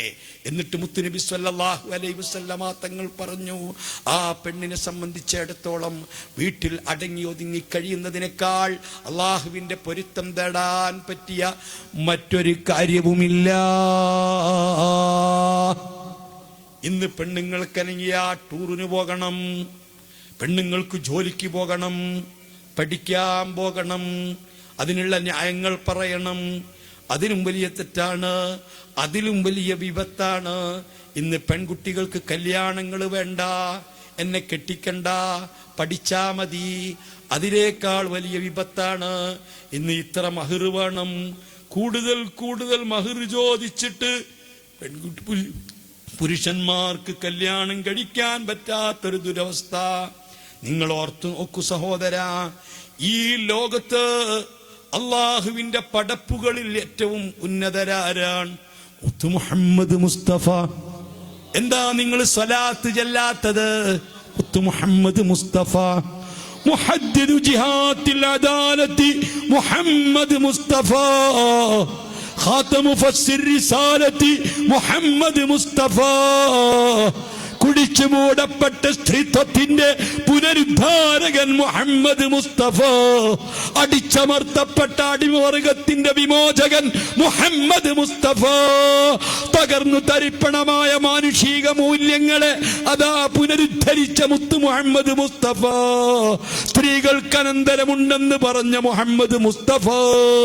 സ്ത്രീകൾക്ക് അഭിമാനം കൊടുത്ത മുഹമ്മദ് മുസ്തഫ.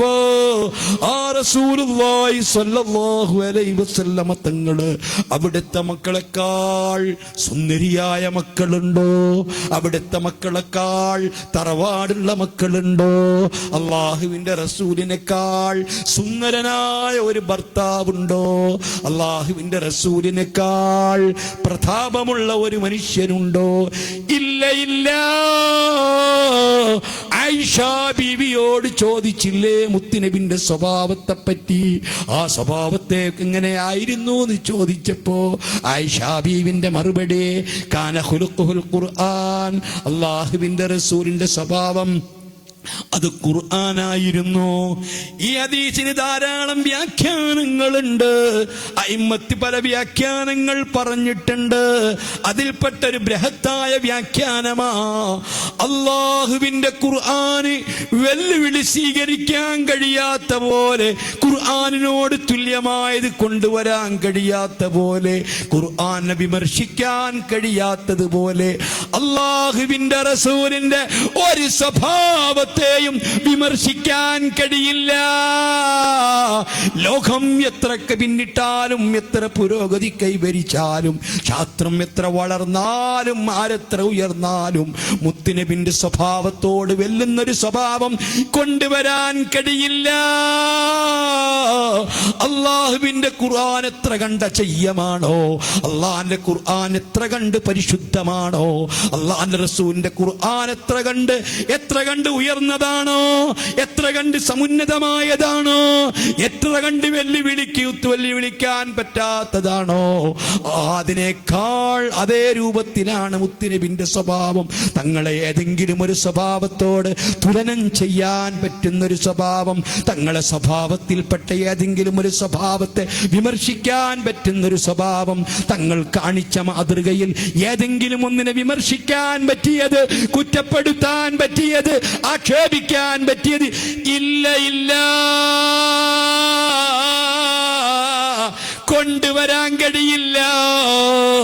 ആ മുത്തുനബി അവിടുത്തെ ഭാര്യമാർക്ക് മഹർ കൊടുത്തത്, അല്ലാഹുവിന്റെ റസൂല് 10ഓളം സ്ത്രീകളെ നിക്കാഹ് ചെയ്തിട്ടുണ്ട്, കല്യാണം കഴിച്ചിട്ടുണ്ട്, വിവിധ ആവശ്യങ്ങൾക്ക് വേണ്ടി കല്യാണം കഴിച്ചിട്ടുണ്ട്. ഞാൻ അങ്ങോട്ട് കടക്കുന്നില്ല. ഒരു പെണ്ണിന് പോലും 500 വെള്ളിയേക്കാൾ കൂടുതൽ തങ്ങൾ സദാ മഹർ കൊടുത്തിട്ടില്ല. 500 വെള്ളിയേക്കാൾ കൂടുതൽ മഹർ കൊടുത്തിട്ടില്ല. അവിടുത്തെ പെൺകുട്ടികൾക്ക് 500 വെള്ളിയേക്കാൾ കൂടുതൽ മഹർ വാങ്ങിയിട്ടില്ല. സൈനബ ബീവിക്ക് വാങ്ങിയിട്ടില്ല, ഫാത്തിമ ബീവിക്ക് വാങ്ങിയിട്ടില്ല, റുഖിയ ബീവിക്ക് വാങ്ങിയിട്ടില്ല, ഉമ്മു കുൽസൂം ബീവിക്ക് വാങ്ങിയിട്ടില്ല. ഓ പ്രിയപ്പെട്ട പെങ്ങളെ, 8ഉം 10ഉം പവൻ സ്വർണ്ണാഭരണങ്ങൾ മഹർ വേണമെന്ന് വാശി പിടിക്കുന്ന പെങ്ങള്, അല്ലെങ്കിൽ മാതാവ്, അല്ലെങ്കിൽ പിതാവ്. അതിനേക്കാളൊക്കെ അത്ഭുതം എന്താണെന്നോ, ഇന്ന് വരന്റെ മാതാപിതാക്കളാ അതാ ഇത്രയും കൊടുക്കണം. എൻ്റെ മകൻ കൊണ്ടുവരുന്ന പെണ്ണിനെ, നിക്കാഹ് ചെയ്തു കൊണ്ടുവരുന്ന പെണ്ണിന് കുറച്ച് മഹർ കൊടുത്താ പോരാ, 2 പവൻ കൊടുത്താ പോരാ, 5 പവൻ കൊടുത്താ പോരാ. അത് ഉമ്മാന്റെ വക കൊടുക്കണം, ഉപ്പാന്റെ വക കൊടുക്കണം, പെങ്ങന്മാരെ വക കൊടുക്കണം. ഇങ്ങനെ ഒരിക്കൽ വിവാഹം ചെയ്യാൻ പോകുന്ന ഒരു പാവപ്പെട്ട ചെറുപ്പക്കാരനെ സംബന്ധിച്ചിടത്തോളം ലക്ഷങ്ങൾ ബാധ്യത വരികയോ.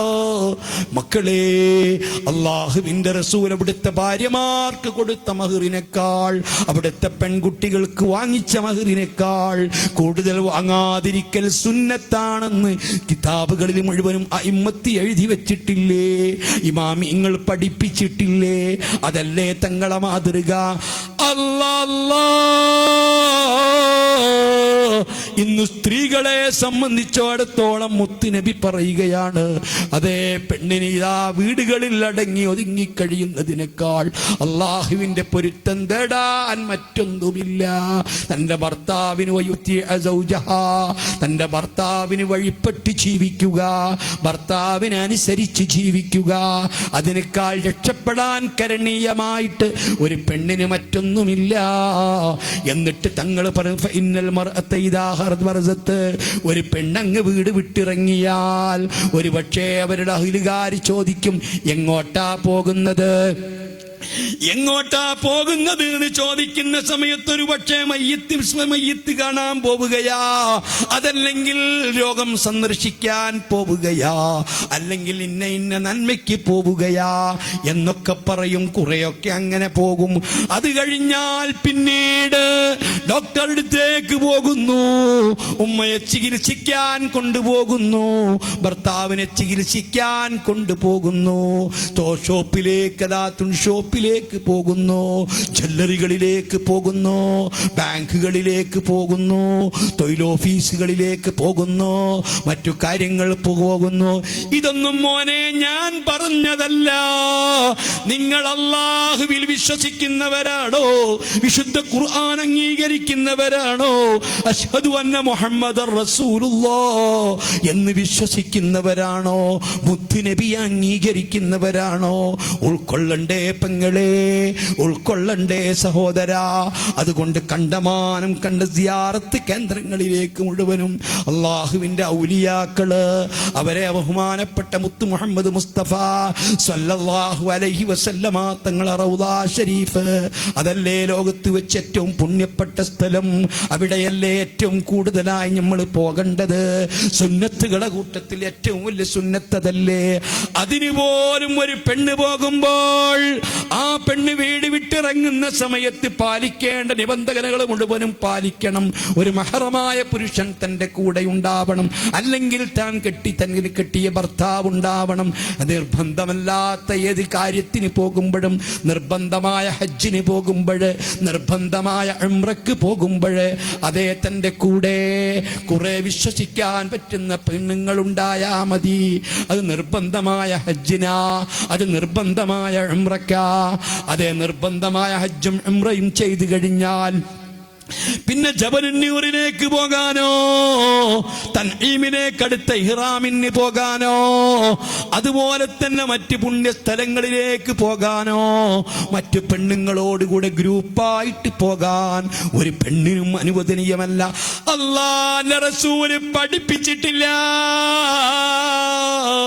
ഹബീബായ തങ്ങളെ പ്രിയപ്പെട്ട ഭാര്യ ബീബി ഹഫ്സ മുത്തുനബിന്റെ വഫാത്തിന് ശേഷം മക്കയിലേക്ക് ഉംറക്ക് പോയി വീട് വിട്ടിറങ്ങിയിട്ടില്ല. വീട്ടിൽ തന്നെ ചടഞ്ഞു കൂടിയതാ. അവിടുത്തെ ഭാര്യമാരൊക്കെ അങ്ങനെയല്ലേ. അതിനും വലിയ ദീനെന്താ? ഇതൊക്കെ പഠിപ്പിച്ച തങ്ങളല്ലേ. അതുകൊണ്ട് കണ്ടമാനം ഉംറക്ക് എന്ന പേരും പറഞ്ഞ്, സിയാറത്തിന് എന്ന പേരും പറഞ്ഞ്, ജോലിക്ക് എന്ന പേരും പറഞ്ഞ്, പഠനത്തിന് എന്ന പേരും പറഞ്ഞ് പെണ്ണുങ്ങൾ ഇങ്ങനെ ഉയർത്തുകയാ. അല്ലാഹ് 5 വഖത്ത് കൃത്യമായി പള്ളിയിൽ വന്ന് നിസ്കരിക്കുന്ന ഉപ്പമാര്, മതബോധത്തോടുകൂടി ജീവിക്കുന്ന ഉപ്പമാര്, അല്ലാഹുവിൽ വിശ്വസിക്കുന്ന ഉപ്പമാര്, സ്വാലിഹീങ്ങളായ ഉപ്പമാര്, സ്വാലിഹീങ്ങളായ ഉമ്മമാര്, അല്ലാഹ് പണ്ഡിതന്മാരെ സ്നേഹിക്കുന്ന, സാദാത്തുക്കളെ സ്നേഹിക്കുന്ന, ദീനിന്റെ സംരംഭങ്ങളെ ഒക്കെ സഹായിക്കുന്ന പല ഉപ്പമാരും ഉമ്മമാരും നാളെ ആഖിറത്തിലെത്തുമ്പോൾ എന്നെ പഴിക്കാതിരിക്കാൻ വേണ്ടി, എന്നെ കുറ്റപ്പെടുത്താതിരിക്കാൻ വേണ്ടി ഞങ്ങൾ വിഭവസമൃദ്ധമായ ഭക്ഷണം ഉണ്ടാക്കി കൊടുത്തിട്ടുണ്ട്. ഞങ്ങൾ നന്നായിട്ട് സൽക്കരിച്ചിട്ടുണ്ട്. ഞങ്ങൾ ഭക്ഷണം കൊടുക്കലുണ്ട്. ഞങ്ങൾ നന്നായിട്ട് ഹദിയ കൊടുക്കലുണ്ട്. ഞങ്ങൾ എപ്പോഴും പ്രാർത്ഥിക്കലുണ്ട്. ഇങ്ങനെ ഉസ്താദുമാരോട് വലിയ സ്നേഹവും ബഹുമാനവുമാ എന്ന് പറയുന്ന ഉമ്മമാര്, ഉപ്പമാർ അവരെ മക്കളെ ഇതാ ബാംഗ്ലൂരിലേക്കും അങ്ങ് ചെന്നൈയിലേക്കും ബോംബെയിലേക്കും അതുപോലത്തെ സ്ഥലങ്ങളിലേക്കും പഠനാവശ്യം എന്ന് പറഞ്ഞുകൊണ്ട്, പഠിക്കാനെന്ന പേരും പറഞ്ഞുകൊണ്ട് സ്വന്തമായിട്ട് പറഞ്ഞു വിടുകയാ. അന്യപുരുഷന്മാരോടൊന്നിച്ച് അല്ലെങ്കിൽ തനിച്ച് സ്വന്തം. ഇന്ന് ഞാൻ ഓർത്തു പോവുകയാ.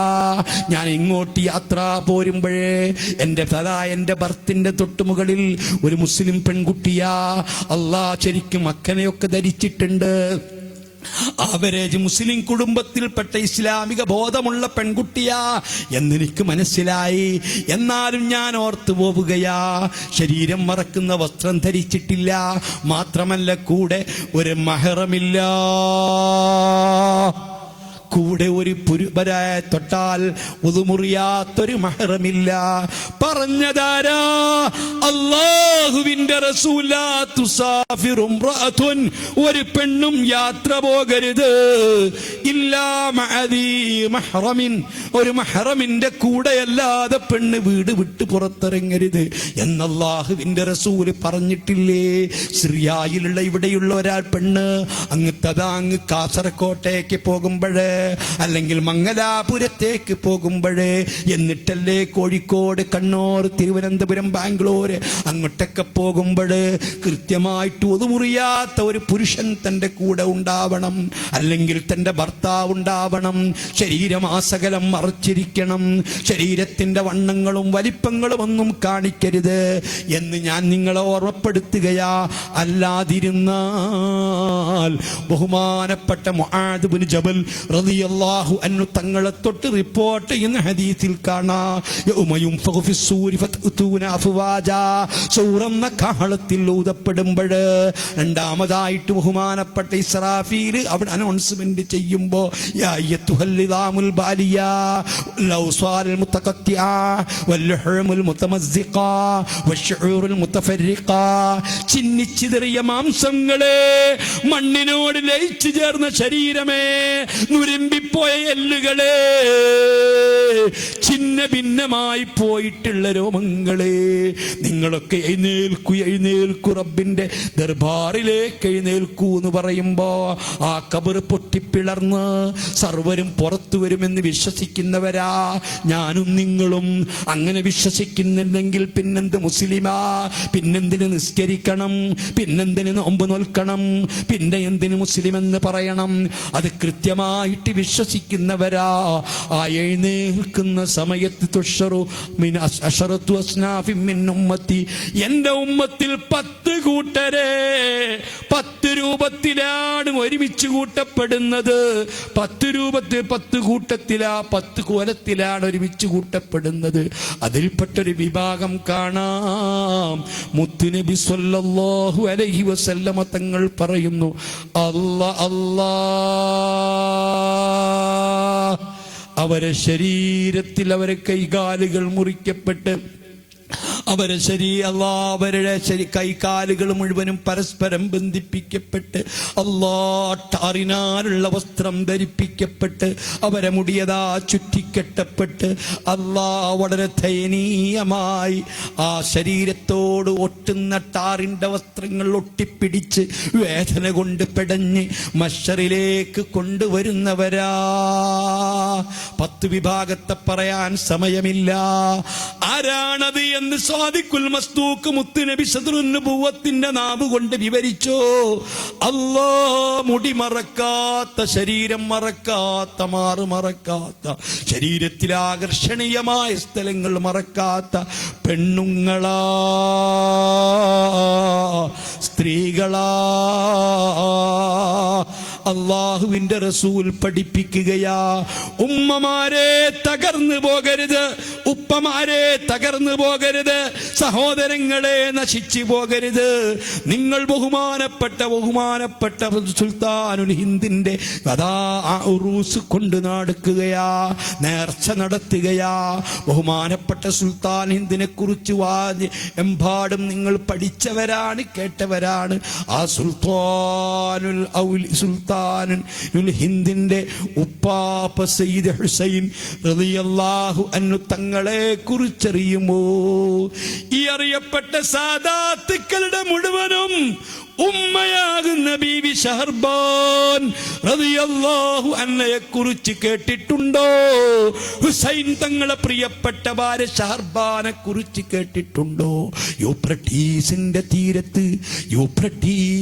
തീരത്ത് ബഹുമാനപ്പെട്ട ഹുസൈൻ റളിയല്ലാഹു അൻഹു തങ്ങളെയും തന്റെ മക്കളെയും നിഷ്കരണം കൊലപ്പെടുത്തിയപ്പോൾ ബഹുമാനപ്പെട്ട ഹുസൈൻ റളിയല്ലാഹു അൻഹുവിന്റെ തല ഛേദിച്ചെടുത്ത് തളികയിലാക്കിയിട്ട് തന്റെ പിഞ്ചുമക്കളെപ്പോലും കൊന്നിട്ട് ബഹുമാനപ്പെട്ട ഹുസൈൻ റളിയല്ലാഹു അൻഹു തങ്ങൾക്ക് ദാഹജലം നിഷേധിച്ചിട്ട് ആ തല ബഹുമാനപ്പെട്ട ഹുസൈൻ റളിയല്ലാഹു അൻഹുവിന്റെ ശറഫാക്കപ്പെട്ടിരിക്കുന്ന തലയെടുത്ത് കുന്തത്തിൽ നാട്ടിയിട്ട് ആ കുന്തത്തിലേക്ക് എത്താത്ത ഒരു ചങ്ങാതി അതാ ബഹുമാനപ്പെട്ട ഹുസൈൻ തങ്ങളെ കുത്താൻ വേണ്ടിയിട്ട് അതാ കഥ കുന്തത്തിൽ നാട്ടിയിട്ടുള്ള ഈ തല, ആ തലയിൽ തന്റെ കണ്ണും തന്റെ പല്ലും കുത്താൻ വേണ്ടിയിട്ട് അദ്ദേഹത്തിന് പൊക്കമില്ല. അവന് പൊക്കമില്ലാത്തത് കൊണ്ട് വളരെ പ്രയാസപ്പെട്ട് ഏന്തി ബഹുമാനപ്പെട്ട ബഹുമാനപ്പെട്ട ഹുസൈൻ തങ്ങളുടെ പള്ളികൾ കുത്തി കുത്തി ഓരോന്നായി കൊഴിക്കുമ്പോൾ അവന് റബ്ബ് കൊടുത്ത ശിക്ഷയുണ്ട്. റബ്ബ് നീളം കൊടുത്തതാ, അവന്റെ ജനനേന്ദ്രിയം അങ്ങ് നീണ്ടതാ. അതേ മീറ്ററുകളോളം അവന്റെ ജനനേന്ദ്രിയം പൈപ്പ് പോലെ നീണ്ടുപോയി. മൂത്രിക്കാൻ പറ്റുന്നില്ല. മൂത്രിക്കണമെങ്കിൽ ഈ ജനനേന്ദ്രിയം മുഴുവനും ചുറ്റിമടക്കിയിട്ട് എവിടെയെങ്കിലും ഒന്ന് വെക്കണം. റബ്ബ് ദുനിയാവിൽ വെച്ചു കൊടുത്ത ശിക്ഷയാ. ബഹുമാനപ്പെട്ട ഹുസൈൻ തങ്ങളെ, ഹുസൈൻ റളിയല്ലാഹു അൻഹുവിന്റെ പിഞ്ചോമന പൈതലിനെ ഈ രൂപത്തിൽ കൊന്നിട്ട് ബഹുമാനപ്പെട്ട ബീവി ഷഹർബാൻ റളിയല്ലാഹു അൻഹ ടെന്റിലുണ്ട്. 12 വയസ്സായ സൈനുൽ ആബിദീൻ തങ്ങളുണ്ട്. സുഖമില്ലാതെ ആ ടെന്റിൽ കിടപ്പാ.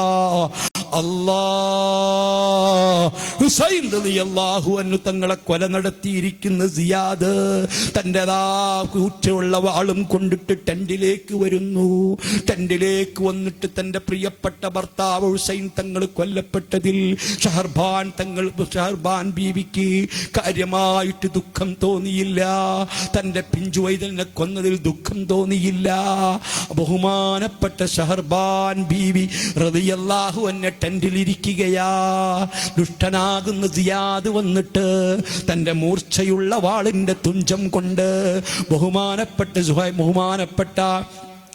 ഷഹർബാൻ ബീവിയുടെ മുഖമൂടി അങ്ങ് പൊക്കുകയാ. മുഖമൂടി പൊക്കിയപ്പോൾ ബഹുമാനപ്പെട്ട ഷഹർബാൻ ബീവി പൊട്ടിത്തെറിക്കുകയാ. അതുവരെ മിണ്ടാത്ത ഷഹർബാൻ ബീവി, ഒന്നും പറയാത്ത ഷഹർബാൻ ബീവി തന്റെ ആരടാ നിനക്കെന്റെ മുടി മുറുക്കാൻ, എന്റെ മുടി കാണിക്കാൻ, എന്നെ മുഖം മൂടി ഉയർത്താൻ ആരാ നിനക്ക് അധികാരം തന്നത് എന്ന് പറഞ്ഞങ്ങ് പൊട്ടിത്തെറിച്ചപ്പോൾ തന്റെ പ്രിയപ്പെട്ട പൊന്നുമോൻ 12 വയസ്സുള്ള ബഹുമാനപ്പെട്ട അലി സൈനുൽ ആബിദീൻ തങ്ങളെ കുട്ടിയാണ്, പനിയാണെന്നും പറഞ്ഞിട്ട് അവൻ വെറുതെ വിടുന്നില്ല. അവസാനം ബീവി സൈനബ് ഹുസൈൻ തങ്ങളെ പെങ്ങൾ തന്റെ ശരീരത്തിന്റെ മുകളിൽ കിടന്നതാ. അങ്ങനെ കൊല്ലാൻ അനുവദിച്ചില്ല. അന്ന് കർബലയില് ഹുസൈൻ തങ്ങളെ മക്കളെ കൂട്ടത്തിൽ നിന്ന് ബാക്കിയായത് ഈ സൈനുൽ ആബിദീൻ തങ്ങൾ മാത്രമാ. അല്ലാത്ത ഹുസൈൻ തങ്ങളെ മക്കൾ മുഴുവനും അവിടെ കൊല ചെയ്യപ്പെട്ടിട്ടുണ്ട്. സുബ്ഹാനല്ലാഹ്. ബഹുമാനപ്പെട്ട ഷഹർബാൻ ബീവി പൊട്ടിക്കഥാ അങ്ങ് കത്തിക്കയറിയപ്പോൾ ബഹുമാനപ്പെട്ട ഷഹർബാൻ ബീവിയെ തലമുടിയതാ തന്റെ തലയിലെ തട്ടം അഴിച്ച് മുഖടി മൂടി മാറ്റി താൻ കൊണ്ടുവന്ന കുതിരയുടെ പുറത്ത് ഒരു ഭാഗത്ത് കയറുകൊണ്ട് കെട്ടുകയാ, മറ്റേ ഭാഗത്ത് ബഹുമാനപ്പെട്ട സൈനുൽ ആബിദീൻ തങ്ങളെയും കൂട്ടിക്കെട്ടുകയാ. അങ്ങനെ കൂട്ടിക്കെട്ടിയിട്ട് ആ കുതിരയുടെ മുൻവശത്ത് ബഹുമാനപ്പെട്ട ഹുസൈൻ തങ്ങളുടെ തല കൊണ്ടതാ തല അതിൽ വെച്ചിരിക്കുകയാ. അങ്ങനെ പ്രകടനം പോവുകയാ മദീനയിലേക്ക്. അന്നത്തെ ഭരണാധികാരി യസീദ് ഇബ്നു മുആവിയന്റെ അരികിൽ കണ്ടു എന്നപ്പോ സന്തോഷിക്കുമെന്നാ കരുതിയത്, ഇഷ്ടപ്പെടുമെന്നാ കരുതിയത്. ബഹുമാനപ്പെട്ട അതേ ഹുസൈൻ റളിയല്ലാഹു അൻഹുവിന്റെ ഛേദിക്കപ്പെട്ട ശിരസ്സും അതുപോലെ ബഹുമാനപ്പെട്ട സൈനബാ ബീവി, ബഹുമാനപ്പെട്ട ഷഹർബാൻ ബീവിയെ ശരീരത്തിൽ ഇങ്ങനെ വെച്ച് കെട്ടിയിട്ടുണ്ട്. അതുപോലെ തന്നെ ബഹുമാനപ്പെട്ട സൈനുൽ ആബിദീൻ തങ്ങളെയും വെച്ച് കെട്ടിയിട്ടുണ്ട്. ഈ രൂപത്തിൽ കൊണ്ടു ചെന്നപ്പോൾ യസീദ് വല്ലാതെ വിഷമിച്ചു പൊട്ടിക്കരഞ്ഞു. മുത്തുനബിന്റെ കുടുംബത്തോട് ഞാനിത് ചെയ്യുമെന്ന് കരുതിയിരുന്നില്ല, ഇത്രമാത്രം ക്രൂരകൃത്യം ചെയ്യുമെന്ന് കരുതിയിരുന്നില്ല. അങ്ങനെ മദീനയിൽ താമസിക്കുകയാ. സൈനുൽ ആബിദീൻ തങ്ങളെ ആദരിക്കുകയാ, ഷഹർബാൻ ബീവിയെ ആദരിക്കുകയാ. അങ്ങനെ സുബ്ഹാനല്ലാഹ് എല്ലാവിധ ആദരവോടെ ബഹുമാനത്തോടെ ബഹുമാനപ്പെട്ട ഷഹർബാൻ ബീവിയും ബഹുമാനപ്പെട്ട സയ്യിദ് തങ്ങൾ, ബഹുമാനപ്പെട്ട അലി സൈനുൽ ആബിദീൻ തങ്ങളും മദീനയിൽ തന്നെ ജീവിക്കുന്നു. ഹുസൈൻ റളിയല്ലാഹു അൻഹുവിന്റെ ഷറഫാക്കപ്പെട്ട ശിരസ് ബഖീഉൽ ഗർഖദിൽ മന്ദിയതാ മറവ് ചെയ്യപ്പെടുന്നു. അവിടുത്തെ ഉടൽ ഭാഗം അങ്ങ് കൂഫയിലാ, അവിടുത്തെ തലയുള്ളത് മദീനയിലെ ജന്നത്തുൽ ബഖീഇലാ, ഫാത്തിമ ബീവിന്റെ ഖബറിന്റെ അരികിലാ. കാലചക്രം കറങ്ങി 6 കൊല്ലം കഴിഞ്ഞ് 18 വയസ്സായപ്പോൾ മഹാനായ അലി സൈനുൽ ആബിദീൻ തങ്ങള് മദീന പള്ളിന്റെ മിമ്പറിൽ കയറിയിട്ട് പറയുകയാ, അനബിനു മക്ക അനബിനുൽ മദീന. എന്റെ ഉപ്പുപ്പ മുത്തു മുഹമ്മദ് മുസ്തഫ മക്കക്കാരനായതുകൊണ്ട് ഞാൻ മക്കയുടെ മോനാ.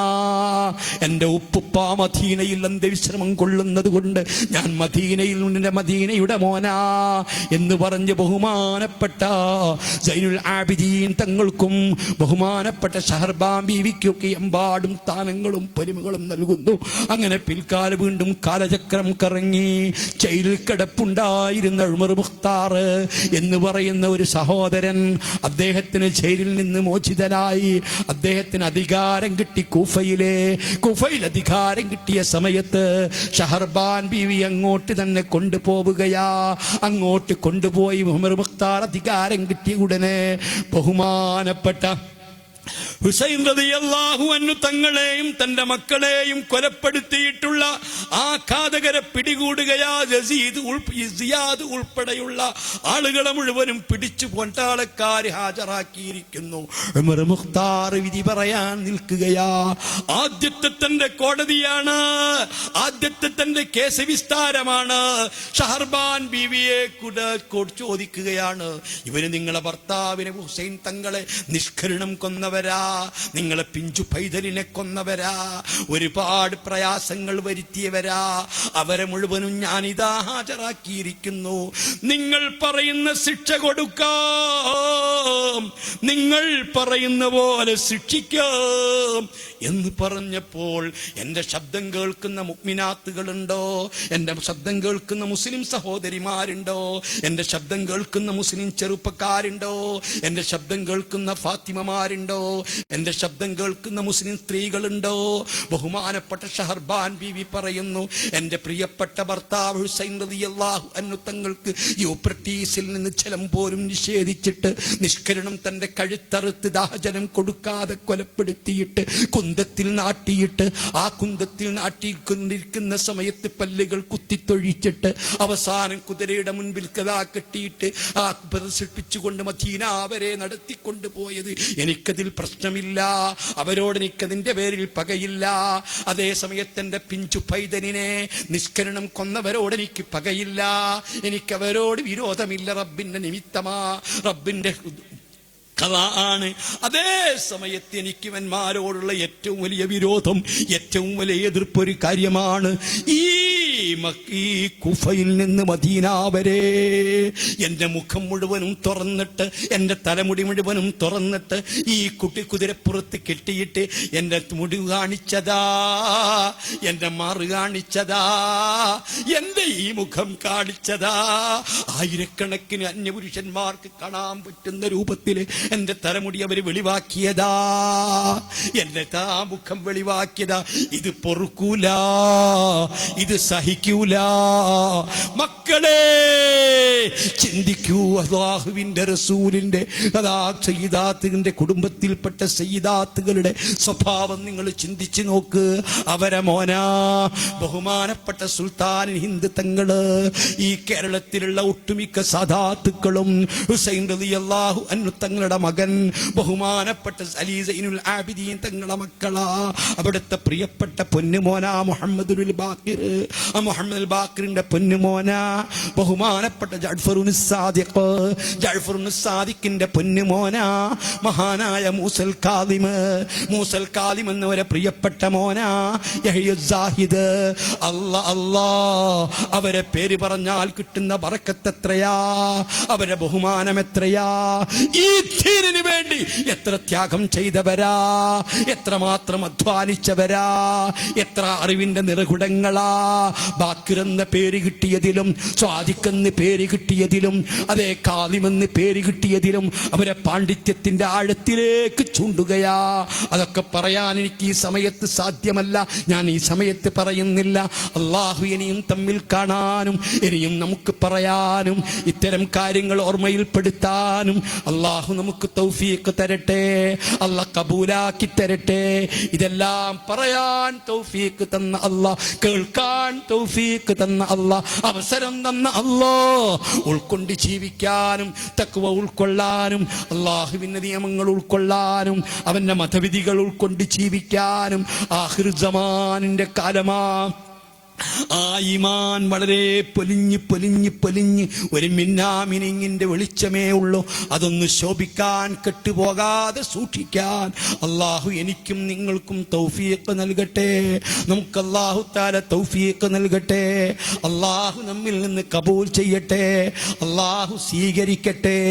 ഈ മഹത്തായ പരിപാടി സംഘടിപ്പിച്ചവര്, ഇതിന്റെ പിന്നിൽ പ്രവർത്തിച്ചവര്, ഇവിടെ പഠിക്കുന്ന മുതഅല്ലിമീങ്ങൾ, ഇതിനൊക്കെ നേതൃത്വം കൊടുക്കുന്ന ഉസ്താദുമാര്, പാത്തൂർ ഉസ്താദ്, ബഹുമാനപ്പെട്ട മുട്ടം തങ്ങളുപ്പാപ്പ പോലെയുള്ള ആളുകള്, അതേ സ്വദേശത്തും വിദേശത്തുമുള്ള ആയിരക്കണക്കിന് ദീനീ സ്നേഹികള്, അതേ യൂട്യൂബിലൂടെ അല്ലെങ്കിൽ ലൈവായിട്ട് ഇത് വീക്ഷിക്കുന്നവര്, ദുആ കൊണ്ട് വസിയ്യത്ത് ചെയ്തവര്, സംഭാവനകൾ നൽകിയവര്, സദഖാത്തുകൾ നൽകുന്നവര്, എല്ലാവർക്കും അല്ലാഹു റജബിൽ വാരിക്കോരി ബറക്കത്ത് ചെയ്യുന്ന കൂട്ടത്തിൽ ബറക്കത്ത് ചെയ്യട്ടെ.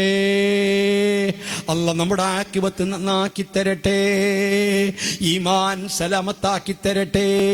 പ്രാർത്ഥനയ്ക്ക് ഇജാബത്തുള്ള സദസ്സിൽ ഈ സദസ്സ് അല്ലാഹ് ഉൾപ്പെടുത്തി തരട്ടെ.